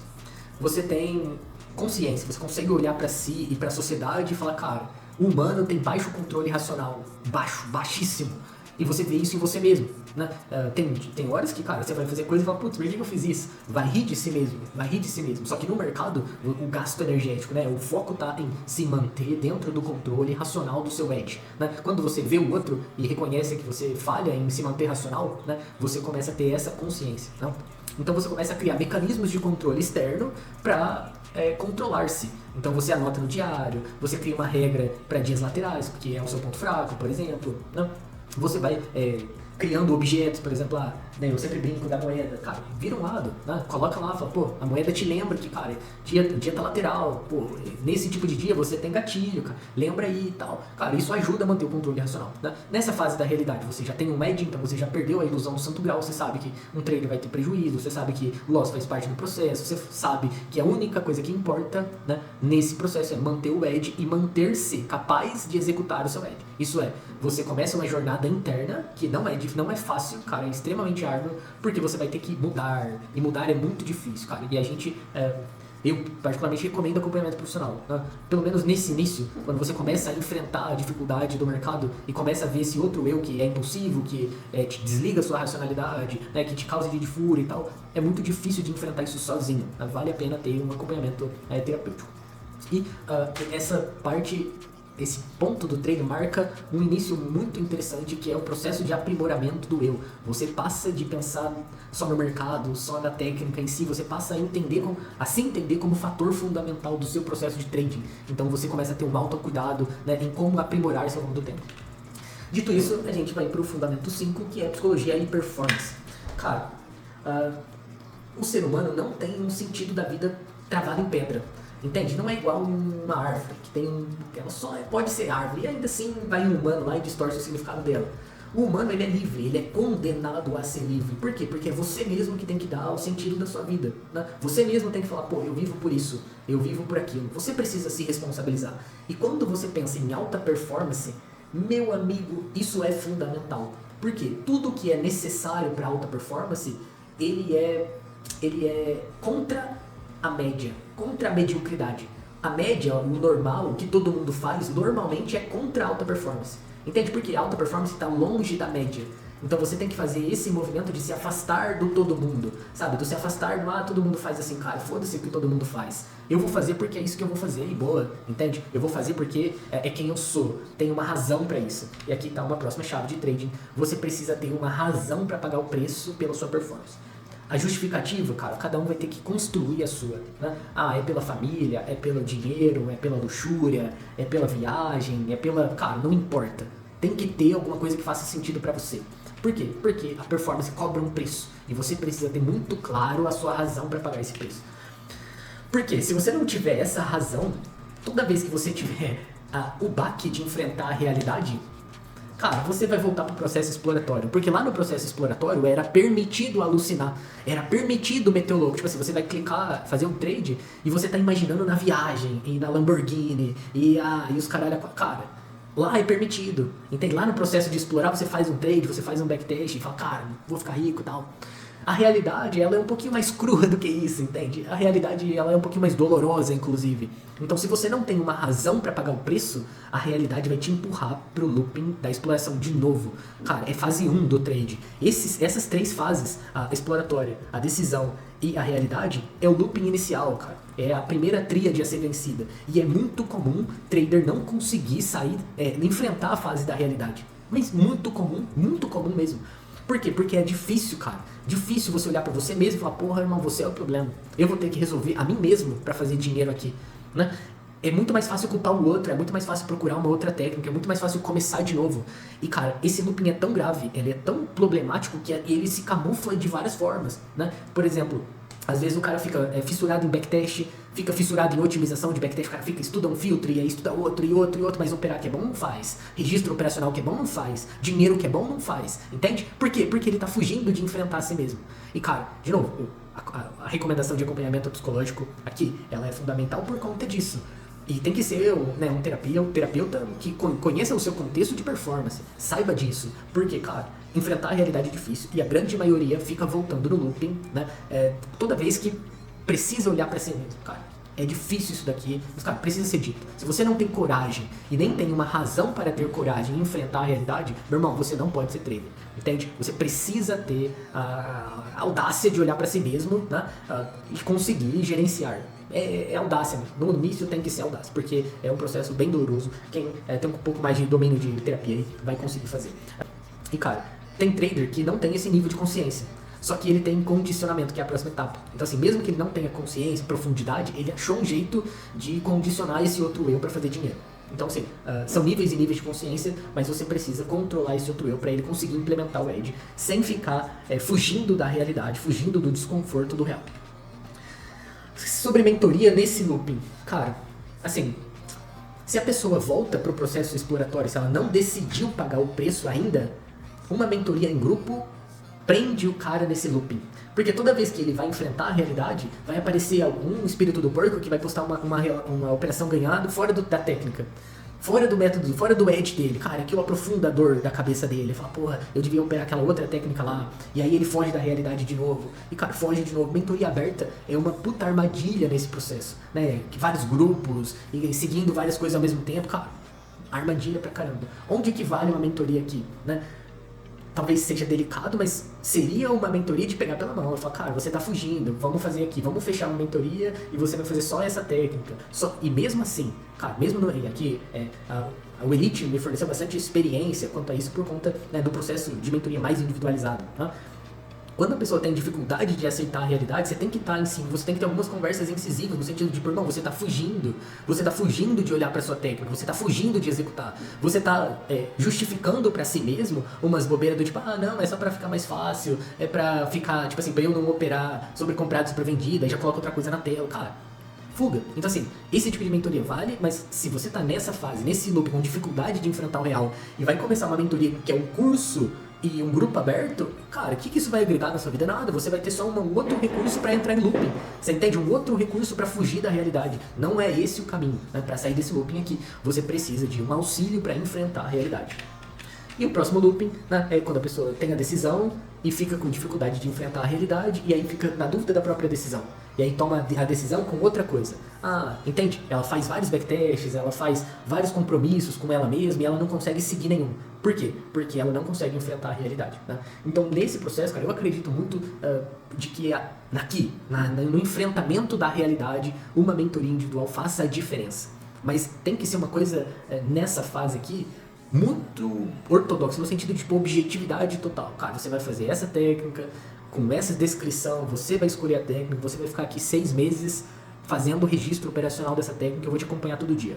Isso importa. Por quê? Porque você vai criar um sistema de forçar a pessoa a olhar para o registro operacional dela.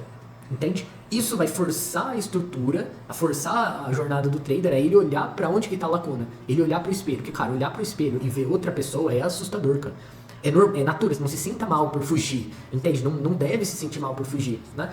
Porque, cara, é apavorante. Só que, como trader, não tem como passar de nível sem essa compreensão, sem essa coragem. E aqui eu penso naquela mesma lógica de preço e valor que eu comentei lá no início. Porque a mentoria, especialmente a mentoria individual, ela precisa funcionar como um espelho, né? O olho, porque, cara, como humano, é muito fácil você camuflar dentro de si. Você justifica, racionaliza, inventa desculpa. Cara, a gente faz um monte de coisa pra fazer. A gente cria um monte de mecanismos pra não fazer o que deve, né? Então você precisa de um par de olhos externos pra funcionar como um espelho e você tem que estar disposto a mudar, a ouvir esse espelho, a ler o espelho, aí, entende? A passar pelo processo. Sem isso, né, você vai ficar ali no limbo ali de explorar, né, explorar, decidir e nunca vai ter realidade de mercado, porque você não consegue enfrentar a si mesmo.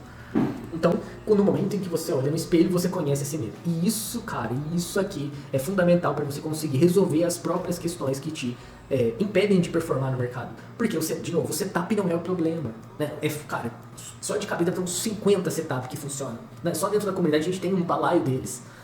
Cara, não é o setup. Entende? Não é o setup que vai fazer a diferença, né? O que vai fazer a diferença é você pegar o setup e resolver as suas questões usando o setup. Para isso você precisa enfrentar a realidade, olhar no espelho e conhecer você mesmo. E aí citando a famosa frase, e você conhecerá o universo e os deuses também. Depois de enfrentar a realidade, você chega numa nova etapa da jornada do trader, que é a etapa de condicionamento. Cara, as imagens ficaram muito boas mesmo.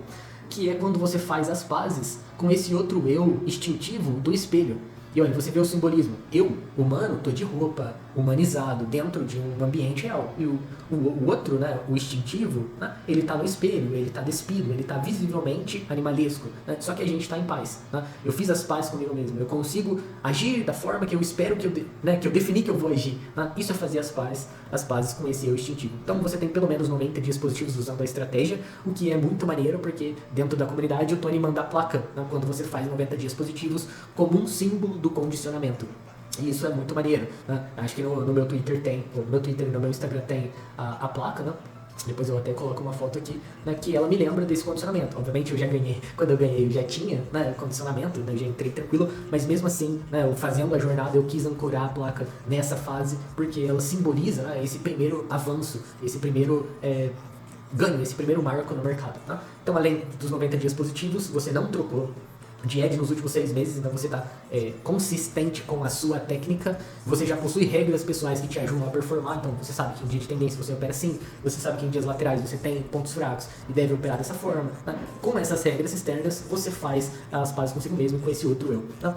E o registro operacional, ele é expandido para a vida. Né? Você não está mais controlando só o que você faz no mercado, você também está controlando o que você faz na vida. Né? Você passa a pensar como trader. Né? E, cara, isso aqui também é um ganho de performance. Tá?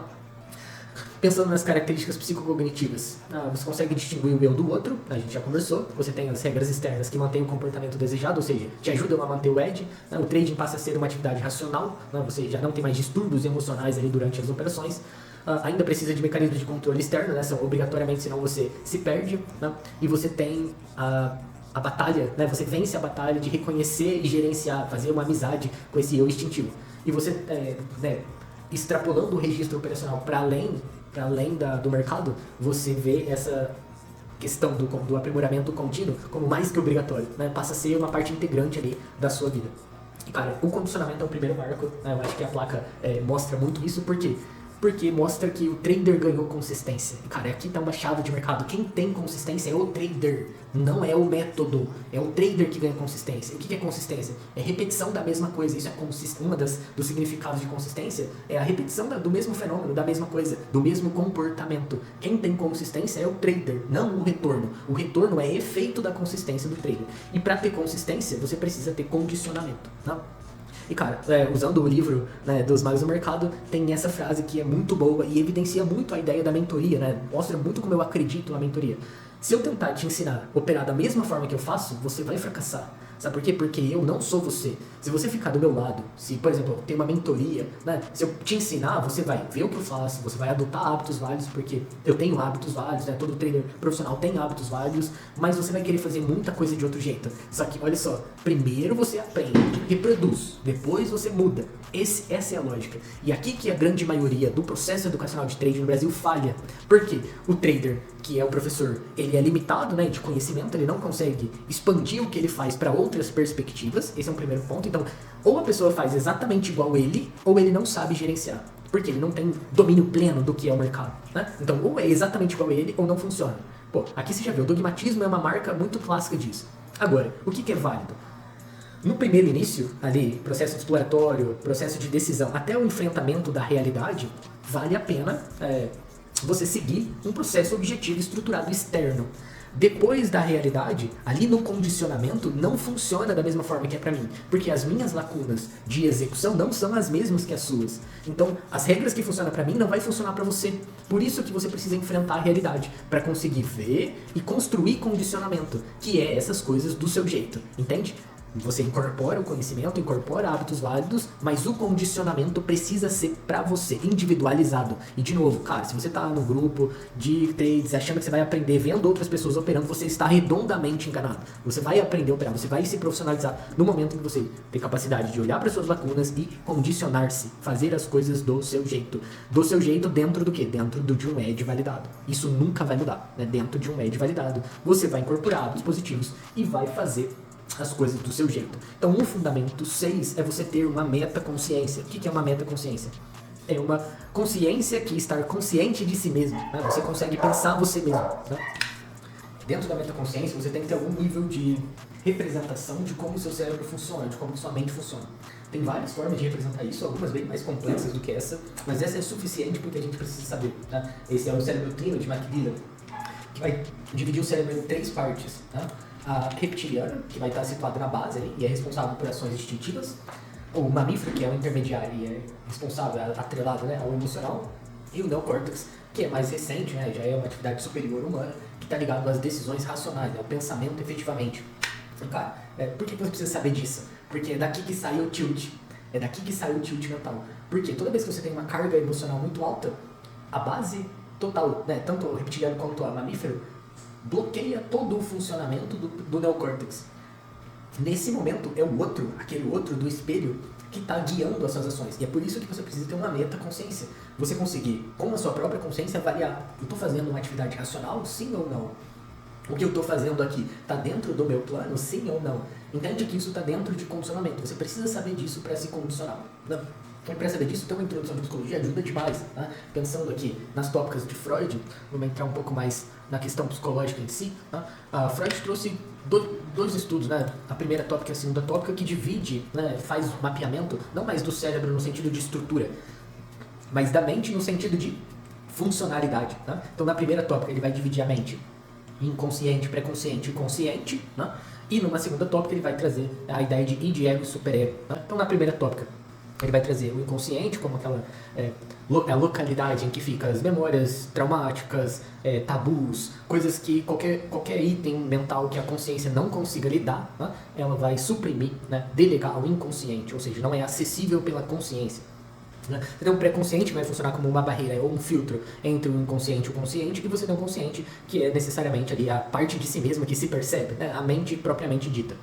E na segunda tópica você vai trazer id, ego e superego, em que id é a parte mais instintiva, né, mais animalesca do humano. O ego é a identificação do eu, né? Então é quem você é, basicamente. Quando eu estou falando eu estou descrevendo o meu próprio ego. Né? E o superego, que é uma superioridade moral, no sentido de que ele define regras, ele define os tabus, é ele que define o que é certo e o que é errado, se você está indo no caminho certo ou não. Né? Essas questões mais morais ficam a cargo do superego. Né? E o que é curioso aqui é que o ego, né, enquanto sistema, ele tem vários mecanismos de defesa. Né? Então, às vezes eu vejo as pessoas falando assim: vou dissolver meu ego. Meu irmão, não tem como, cara. Você vai dissolver a construção de si mesmo. Não faz sentido. Né? Você acaba reconstruindo, ressignificando, ajustando. Beleza, agora dissolver, pô, não tem como dissolver quem somos. Né? Toda a ideia de identidade, ela é atrelada ao ego. Né? E para você ser um trader, você precisa ter uma identidade própria, ou seja, ter uma estrutura egóica funcional. O que você não pode ter, né, não pode deixar cair, é deixar mecanismos de defesa do seu ego impedir que você perceba, progrida, né, na jornada do treino. Então eu trouxe alguns mecanismos de defesa. Acho que o recalque é o principal e mais conhecido ali. É quando a consciência não consegue acessar o que ocorre. Ou a barreira entre o consciente e o inconsciente impede totalmente a passagem do significante, a passagem do significado ali, do código linguístico, né? A passagem da compreensão. O que passa é só a afetação. Não? Mas você tem outras formas. Por exemplo, a formação reativa. Então a pessoa fala: define que vai gerenciar bem o risco. Aí no primeiro stop, ela faz uma questão reativa porque ela não quer aceitar a perda, ela não quer aceitar que tipo, a operação, perdi dinheiro, a operação deu errado. Cara, a formação reativa, ela vai descarregar aqui, né? A regressão, quando toda vez que você toma um stop, você volta a uma fase inicial, você passa a operar, né, de uma forma pior, né, de certa maneira, numa fase anterior a que você realmente está. É? Projeção, quando você projeta em si, no mercado, na vida, coisa que você não gosta em si mesmo, cara, isso é muito comum, né?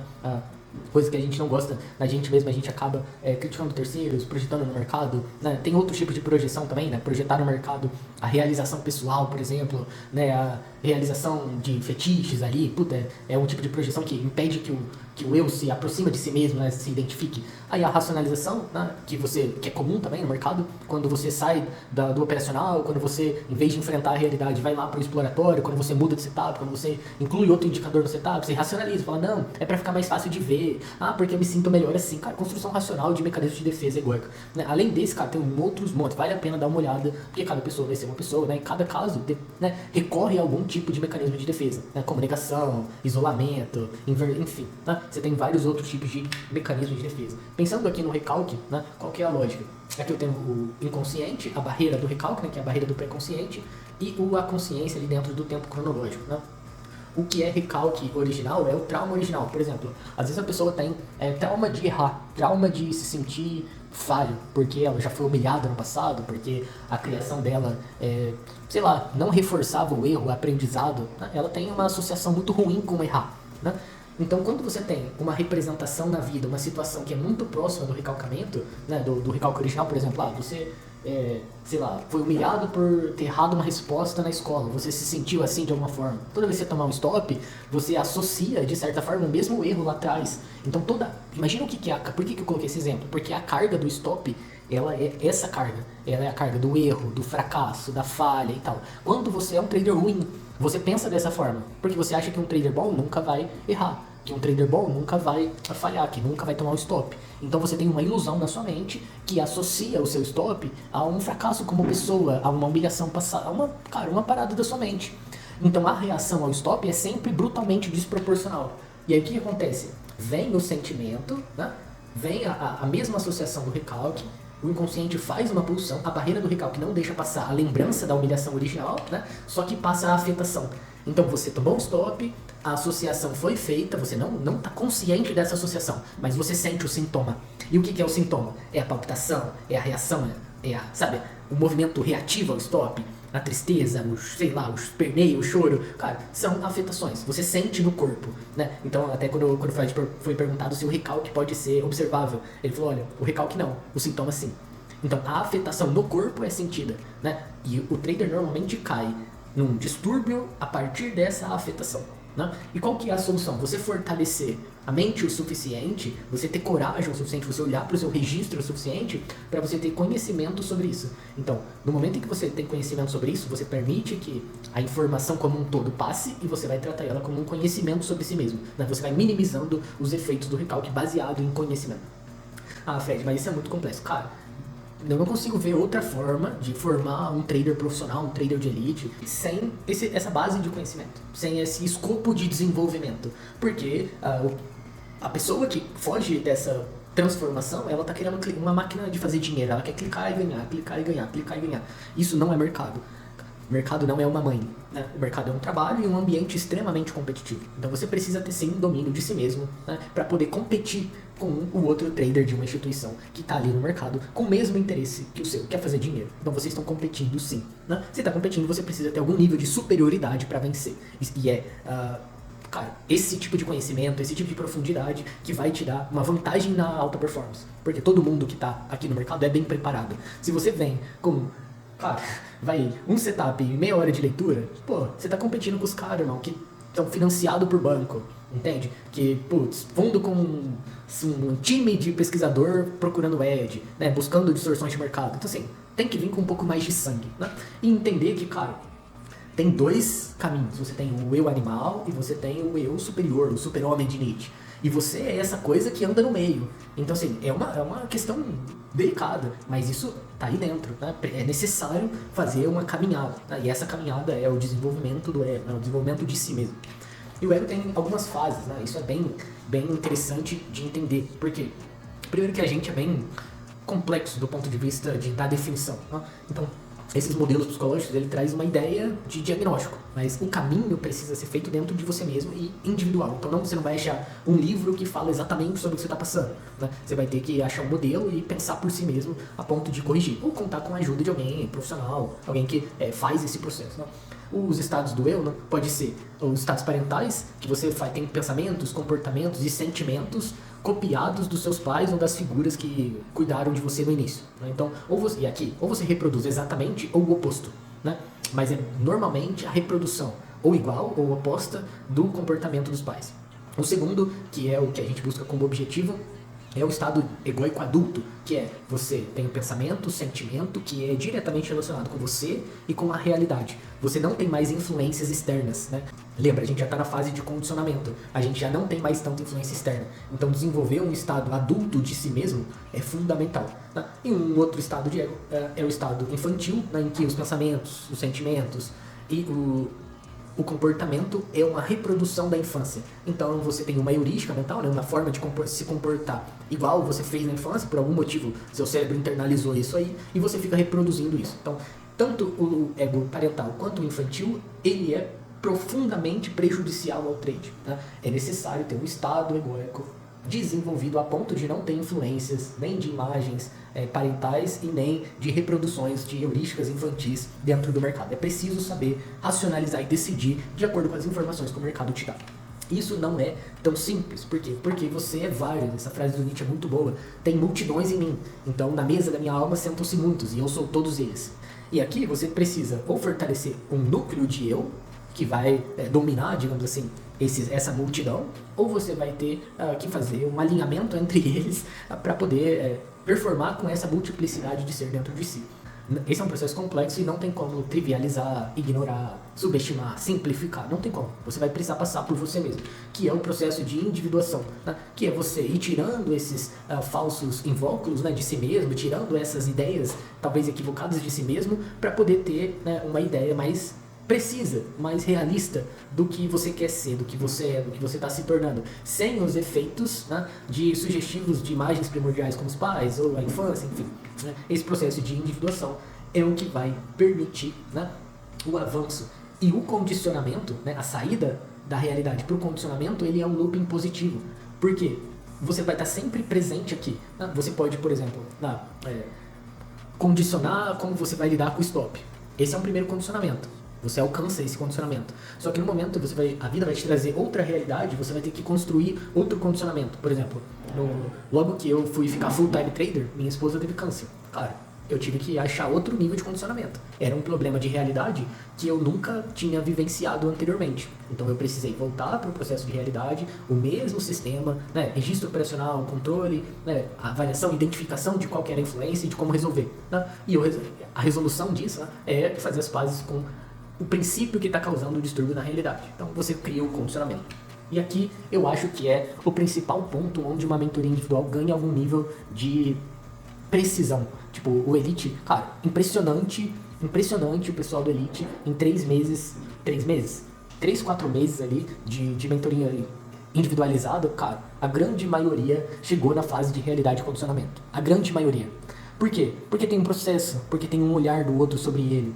Porque, cara, o processo vai levar em consideração o momento da vida, né, da realidade dele. Tem trader que tem dificuldade de esperar, tem trader que tem dificuldade de se organizar, né? Rotina mesmo, porque tá trabalhando e tá olhando pro trade. Cara, são condicionamentos distintos, entende? São condicionamentos totalmente distintos. E aí, o processo individual, né? O acompanhamento individual. E quando eu tô falando acompanhamento individual, não é se enfiar num grupo lá e não, cara, é prestar conta, sabe? É ter uma pasta com registro operacional compartilhado pra pessoa poder ver se você tá fazendo ou não, entende? É poder marcar um café com o mentor e falar, cara, aconteceu isso aqui hoje, vamos trocar uma ideia disso daqui. Isso é uma mentoria individual, né? Se o grupo se beneficia, se for uma turma, se beneficia pela compreensão do amigo, né? Mas, cara, todo mundo ali tem seu momento individual sozinho, né? Precisa ter, eu acho, né, que se você está pagando uma mentoria, né, e aí sabendo o termo mentor, né, você precisa cobrar esse processo de transformação, não só cobrar, como também pagar o preço, também se envolver, também se transformar, porque senão você fica sentado esperando alguém te salvar, e cara, essa ajuda não vai vir, entende? Você quer fazer dinheiro no mercado? Beleza. Você vai precisar pagar o preço, né? Você pode pagar o preço sozinho ou com uma ajuda. É simples assim, né? A mentoria, nesse caso, é simplesmente um encurtamento do processo, né? Então você paga por uma coisa que tem valor, que vai te ajudar, né, a evoluir aqui. Mas para evoluir, especialmente nessas partes mais superiores da jornada, uma coisa mais de grupo, mais generalista, não funciona. Precisa ter um foco no desenvolvimento do trader como trader, como pessoa, como indivíduo. E chegando nessa fase do condicionamento, quando você aprende a gerenciar suas falhas, que você realmente abre espaço para ganho e passa para a próxima fase do trader, que é a ascensão. A ascensão é muito maneira, porque é a primeira vez na sua trajetória ali que você está vivendo um bom momento de mercado. Você tem 6 meses ou mais sem dias de fúria, sem muita variância, sabe? A sua curva de capital começa a crescer, você desenvolve confiança em você mesmo, você tem um comportamento que disciplina reforça com disciplina, então você vai melhorando com o tempo, você não precisa de muito mais apoio externo, você já consegue ter autonomia, tá? Então esses são os sinais. Cara, eu tava nessa fase quando eu comecei a postar no Twitter, porque eu tava com receio do sucesso, digamos assim. Eu tava há bastante tempo positivo, a curva de capital começou a crescer, comecei a investir em outras coisas além de mercado, e eu falei, cara, né, como eu consigo sustentar isso? Como eu consigo me manter focado, disciplinado, para isso não ser um problema? Então eu comecei a apostar, né, para focar na disciplina, otimizar a minha ascensão. Pensando na ascensão, as características psicocognitivas é mais a ideia de gerenciar o ganho. É a primeira vez que você tem algum nível de problema com gerenciar ganho. Tá? E aí, pensando em fundamento, é aqui que você identifica e estabelece como sua rotina um processo contínuo de aprimoramento. E o que é? Você se prepara, você tem um ritual pré-trade, você aquece, você sabe disso, você tem um preparo para operar, você tem a performance, que é a operação em si, e dentro da mesma rotina você vê seu resultado, você avalia e você analisa. E você não só analisa por analisar, entende? Você analisa para se preparar, corrigindo o que você identificou como falha. Esse é o processo que caracteriza a ascensão. Você já não olha mais para o lado, entende? Você já está não se importando com o que o outro está fazendo, com quanto que está ganhando, com que técnica está usando. Você não se importa mais. A única coisa que importa é você e a sua performance. É só você e sua performance. E você tem um foco absoluto nisso. Você avalia o que você fez, você analisa, você otimiza seu preparo, otimiza sua performance e continua fazendo isso. Né? Que seria o mesmo ciclo do PDCA. Está colocado de outra forma, né? Mas o ciclo é o mesmo. Planejar, fazer e avaliar, incorporar, né, dentro da próxima execução essas compreensões das suas análises de si mesmo, dos próprios resultados. Né? Então, quando você começa a trabalhar em si mesmo com autoaprimoramento contínuo, né, você tem um ganho fundamental em velocidade de otimização. E isso não precisa ser nessa fase. Né? Você pode fazer isso desde o início. Só que no início você está trabalhando em várias outras coisas que talvez tornem difícil a rotina, colocar, né, na rotina esse processo de aprimoramento. Mas pode ser feito. Mas o ideal é você fazer isso depois de você já ter um backtest, já ter um edge, já ter uma linguagem. Aí sim você começa a focar o processo em análise. Senão você vai incluir um monte de atividade, né, sem muito direcionamento e não vai conseguir avançar. Então tem que avançar nas etapas de acordo com o processo. Tá? Uma outra coisa que é interessante aqui nesse processo de ascensão é que para performar você tem que ter um nível ótimo de estresse. Não, se o estresse aqui, ó, no ponto da fadiga, aqui, ó, é o ponto máximo da performance. Então aqui você tem pouca carga, né, pouca performance, com baixa energia, com baixo estresse e com alto estresse também. Então o ideal é você ter um nível médio ideal de estresse. Isso é conhecido com essa lei de Yerkes-Dodson, não sei como pronuncia, mas que se você tem tanto um estresse baixo quanto um estresse alto, vai gerar uma performance baixa. Para você ter uma performance alta, você tem que estar no seu limiar de estresse. E cara, isso é muito interessante, porque é nesse limiar de estresse que você tem a máxima performance. E como que isso funciona? Você vai acabar usando uma estratégia de que, se você tiver com nível emocional, vamos generalizar para todas as emoções. Se você está com nível de emoção baixa e precisa subir, você tem uma estratégia para aumentar. Se você precisa reduzir essa emoção, você tem uma estratégia para reduzir. E isso vai te dando gestão interna, né? Gestão e aprimoramento interno. Porque pensa o seguinte, se você tem medo, você está com muito medo causa baixa performance. Então você tem que ter uma estratégia de reduzir seu medo. Qual que é? Criar um edge, manter seu edge, validar seu edge, ser confiante do seu edge. Vão ser estruturas, respiração, né, repetições ali de verificação de edge. Vão ser todas técnicas estratégicas de reduzir o medo. Né? Para quê? Para ele ficar num ponto ideal. Confiança, você precisa construir. Como constrói confiança? Se você tiver baixa confiança, você não vai ter performance. Então você precisa ter estratégias de aumentar a confiança. Motivação, baixa motivação também precisa ter baixa motivação, também vai levar a baixa performance. Você precisa de uma estratégia de manter. E aqui é curioso porque, apesar da lógica ser essa, né, o medo ter que ser reduzido, quando você está com um pouco medo, você tem um problema de excesso de confiança. Então você tem que ter estratégias também de aumentar o seu medo. Por exemplo, saber que 16,7% é a probabilidade de um tiro numa roleta russa é um processo de aumentar o seu medo. Você começa a falar, pô, eu não vou me alavancar porque a taxa de mortalidade alavancada é maior. Isso é um processo de aumentar o medo. Por quê? Porque a sua performance máxima é no equilíbrio do sentimento. Né? Então quando você tem uma excesso de confiança, né, você está mais propenso a fazer uma caquinha porque você não está pensando. Então quando você tem um excesso de confiança, o que é totalmente contraintuitivo, porque as pessoas falam assim, não, você tem que ser super confiante, não, cara, só que o excesso de confiança no trade arrebenta com o trader. Por quê? Porque quando você está com super confiança, o custo do seu erro é muito maior. Então, quanto maior a confiança, maior é o custo do seu erro.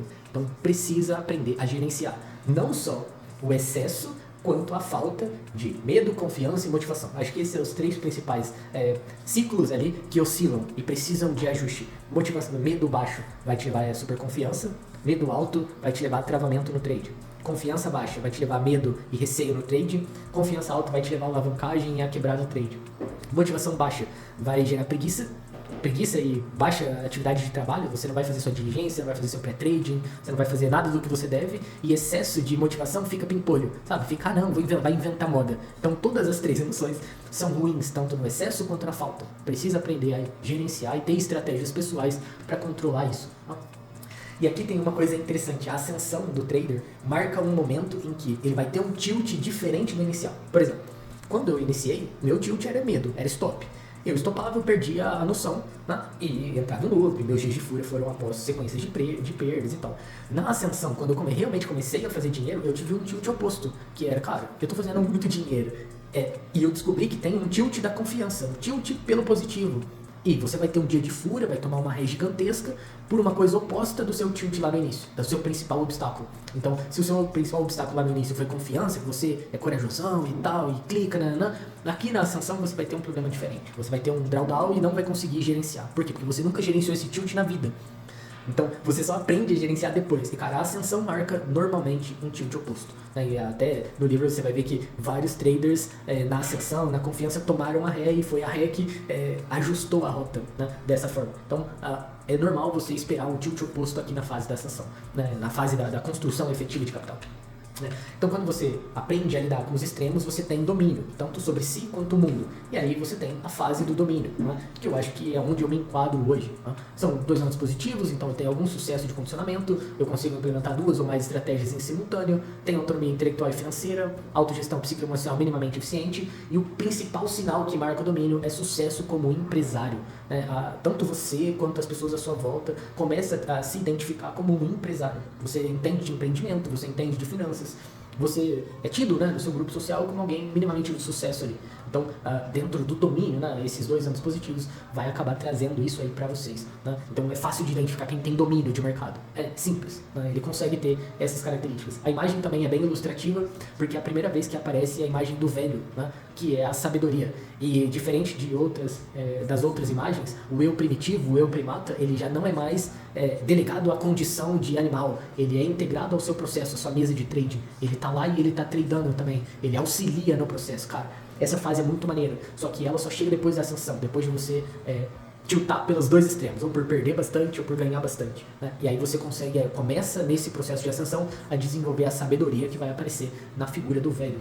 Né? Eu acho que essa é a principal fase do trader, e tipo assim, uma mentoria ideal deixaria você na porta para começar o processo de domínio. Né? Então, uma mentoria ideal te deixaria na fase anterior, que vai ser aqui na ascensão. Então, aí o ideal de uma mentoria é te acompanhar até a fase de ascensão, para que você tenha condição, né, sozinho ali, de desenvolver domínio. Né? E aqui, especialmente, nasce, né, a ideia de FIP, a ideia de diversificação, como eu mostrei lá no início, com os imóveis, com o educacional. Né? Você tem uma lógica empresarial de si mesmo. Então, aqui não tem mais muito características psicocognitivas, né? O ideal aqui é essa visão de si mesmo como empresário, como gestor, como proprietário de um fundo de investimento. Não? Então, aqui é o tempo e o sucesso mesmo de sobrevivência de mercado que vai marcar a fase de domínio. As outras fases não são necessariamente fases que você alcança, mas são lógicas fundamentais de se ter. Tá? O primeiro é a perpetuidade, que é você tem capital suficiente para cobrir seus custos mensais usando a Selic, né, que seria livre de risco. Você tem 2 ou mais estratégias funcionando de forma sinérgica, e o trade passa a não ser mais sobre dinheiro. O dinheiro não é o fim do trading. Você trada porque você gosta, você trada porque você é trader, é quem você é, a sua natureza. Então você trada mercado, você trada a vida, você pensa suas finanças da mesma forma, né? E o ponto central da identificação da perpetuidade é o primeiro. Você tem que ter capital suficiente para sobreviver dormindo. Né? Nesse momento você reduz totalmente o risco da sua operação. Você reduz o seu risco de trade. Você não tem mais medo de quebrar, você não tem mais medo de falhar, né? Você tem capital para tudo. para todas as necessidades. Cara, isso aqui é muito bom, né, de ter em mente, porque hoje eu vejo que as pessoas pensam muito baixo. Eu normalmente não mostro o meu financeiro no mercado, eu acho que não vale a pena, não é o processo, até porque eu acredito que não faz sentido, né, o financeiro sem as questões que eu acabei de comentar, que é o ED, a validação e tal. Mas é necessário pensar na capitalização. As pessoas acham que um trader vai operar uma conta de 5 mil reais, 10 mil reais e tá bom. Cara, né, a conta, o fundamento da perpetuidade, que é o fundamento 7, é diferente. A pergunta que se faz é, cara, qual que é o preço da sua liberdade? Você não pode pensar que é baixo. Você tem que ter alguma dose objetiva, algum sistema objetivo de calcular, cara, quanto que você vale. E aqui não valor como humano, mas valor como uma engrenagem dentro do sistema capitalista. Hoje você gera quantos trabalhando? Quanto que seria preciso para gerar a mesma quantia, a quantia equivalente? Isso aí já te dá uma noção muito boa do seu preço, não como humano, obviamente, como entidade ali. Mas, cara, vamos pensar um pouquinho, vamos pensar no Brasil. Cara, vamos tomar uma dose de realidade junto aqui. Essa é a estrutura de distribuição de renda do nosso país. Cara, 64% das famílias, ou seja, a grande maioria, ganha menos de 3 mil reais. Renda familiar, meu amigo. 3 mil reais, você tá maluco? Então não preciso dizer pra você que o país é pobre. O Brasil é um país pobre. Então, cara, tem que ter isso aqui em mente.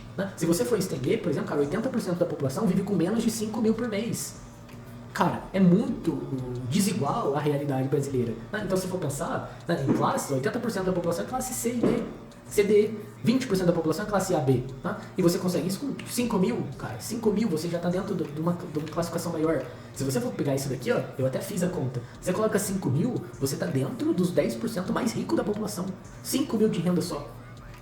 Então, ter isso em mente ajusta um pouco a alucinação de que, sei lá, precisa ganhar 30 mil, 100 mil por mês. Cara, a realidade brasileira é outra, Se você está começando, se você quer trocar de profissão, a menos que você está numa profissão que ganha 20, 30 mil, você não vai migrar para o trading e do dia para noite vai ganhar 20, 30 mil. Não é assim que funciona. Você precisa estar capitalizado para isso. E isso leva tempo. Então, cara, vamos otimizar. Vamos usar os 5 mil como base aqui para a gente pensar no cálculo da liberdade. Como que eu penso isso? Cara, eu faço um cálculo simples.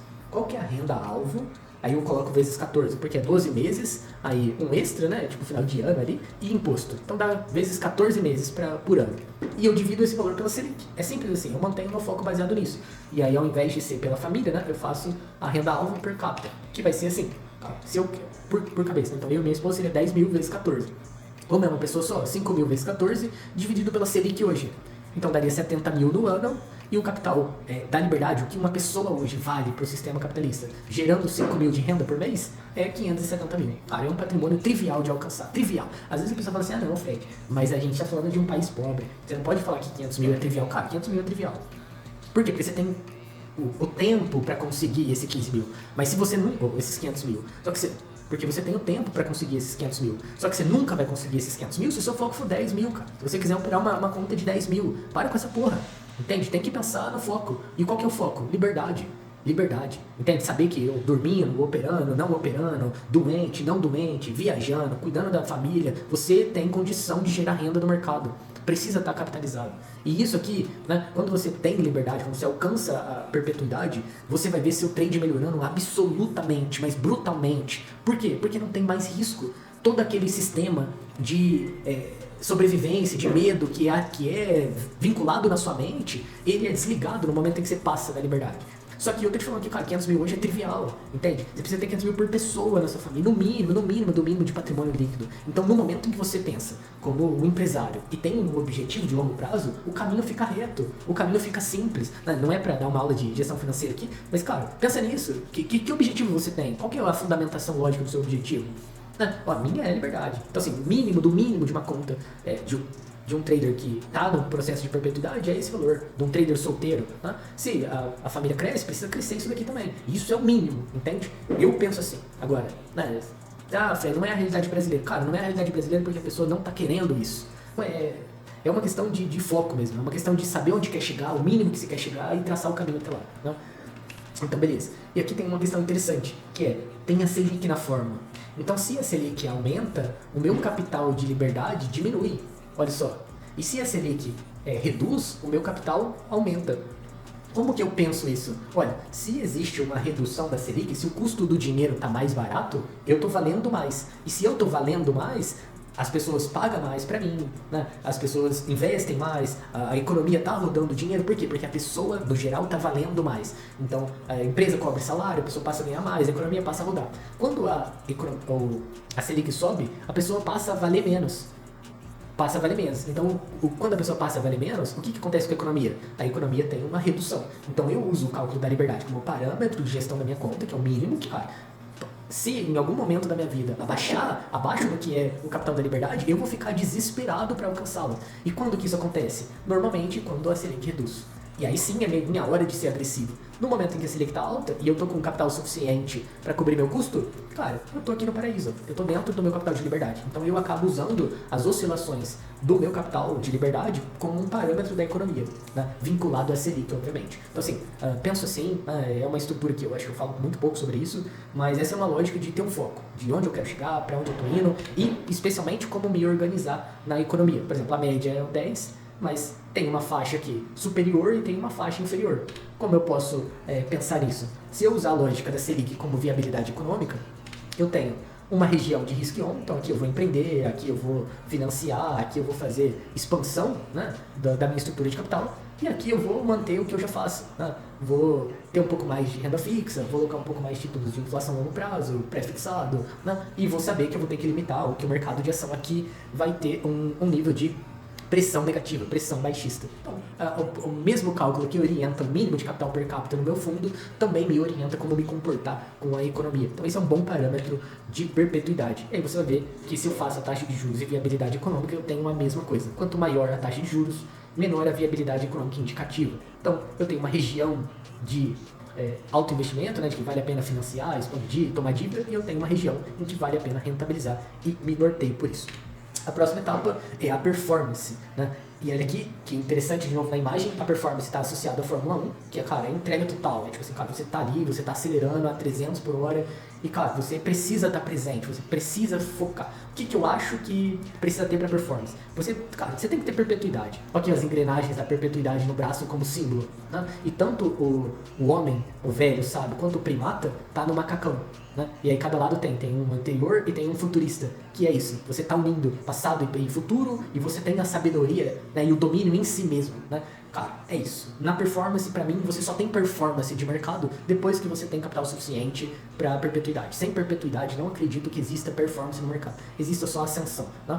E de novo, o trade não é mais sobre dinheiro, é sobre performar, é sobre aplicar, extrair o máximo do edge. A satisfação não está mais em ganhar, porque você não precisa mais, entende? Essa é a lógica, você não precisa mais. Então, o ponto de perpetuidade é muito importante na carreira de um trader, porque a partir daquele ponto, né, você diversifica, você compra outras coisas, você, entende? Você está protegido, cara, é maravilhoso. E só aí você tem liberdade mental, espaço mental para falar, agora eu posso acelerar, né? E as pessoas confundem, as pessoas querem performance lá no início, ela tá explorando o mercado e ela já quer performance. Cara, dá uma seguradinha ali, porque tem uma etapa, né? Tem um processo até a performance. E ao meu ver, né, a performance, ela acontece antes da perpetuidade, eu vou chamar ela de ascensão, variância positiva, né? Performance, da forma que eu vejo efetiva a performance de trade, é só depois da perpetuidade. Depois disso você chega a uma ideia de sabedoria como o último processo do trading. Aqui, cara, é o mesmo sinais de identificação,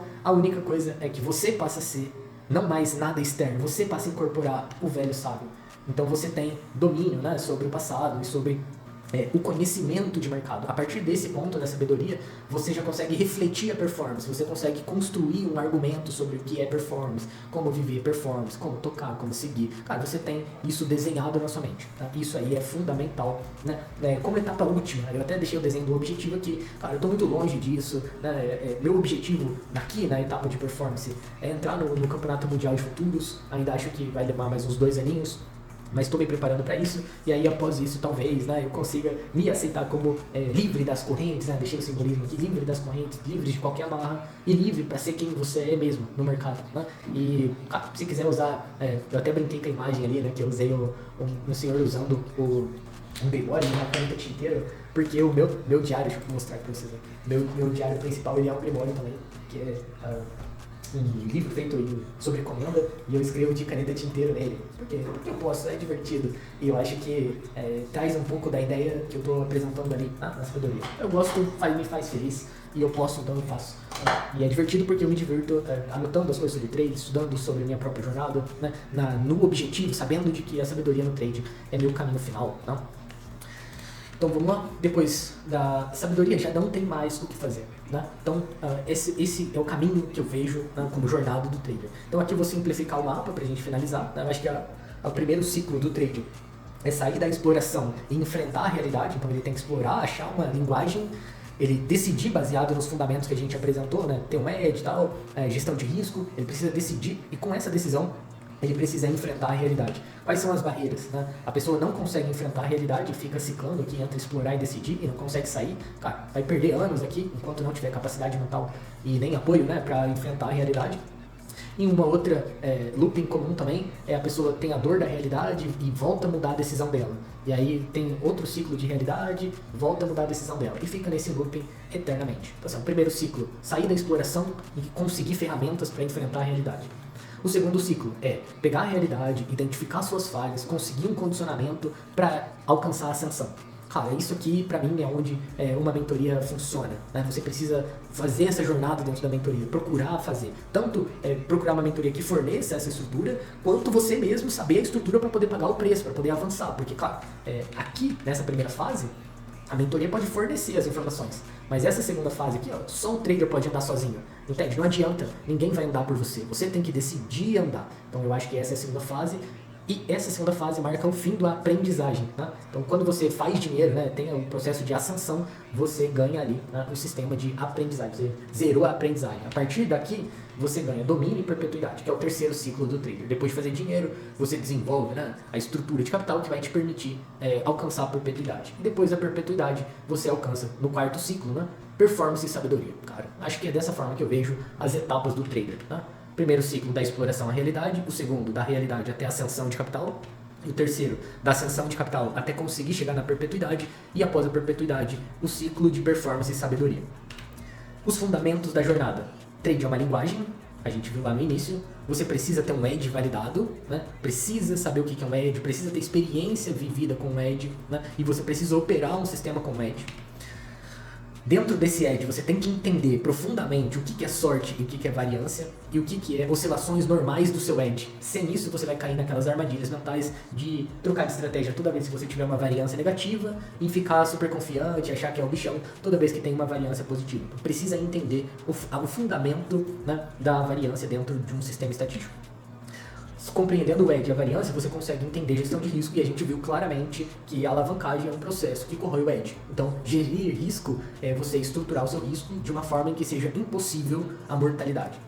Se você consegue fazer isso, você tem sobrevivência garantida no trading. Se você tem sobrevivência garantida, você consegue ascender capital, chegar na perpetuidade e desenvolver domínio, desenvolver performance, desenvolver sabedoria de mercado. Sem sobrevivência, cara, você vai ser jogado fora do mercado cedo demais. Gestão de risco é fundamental, né?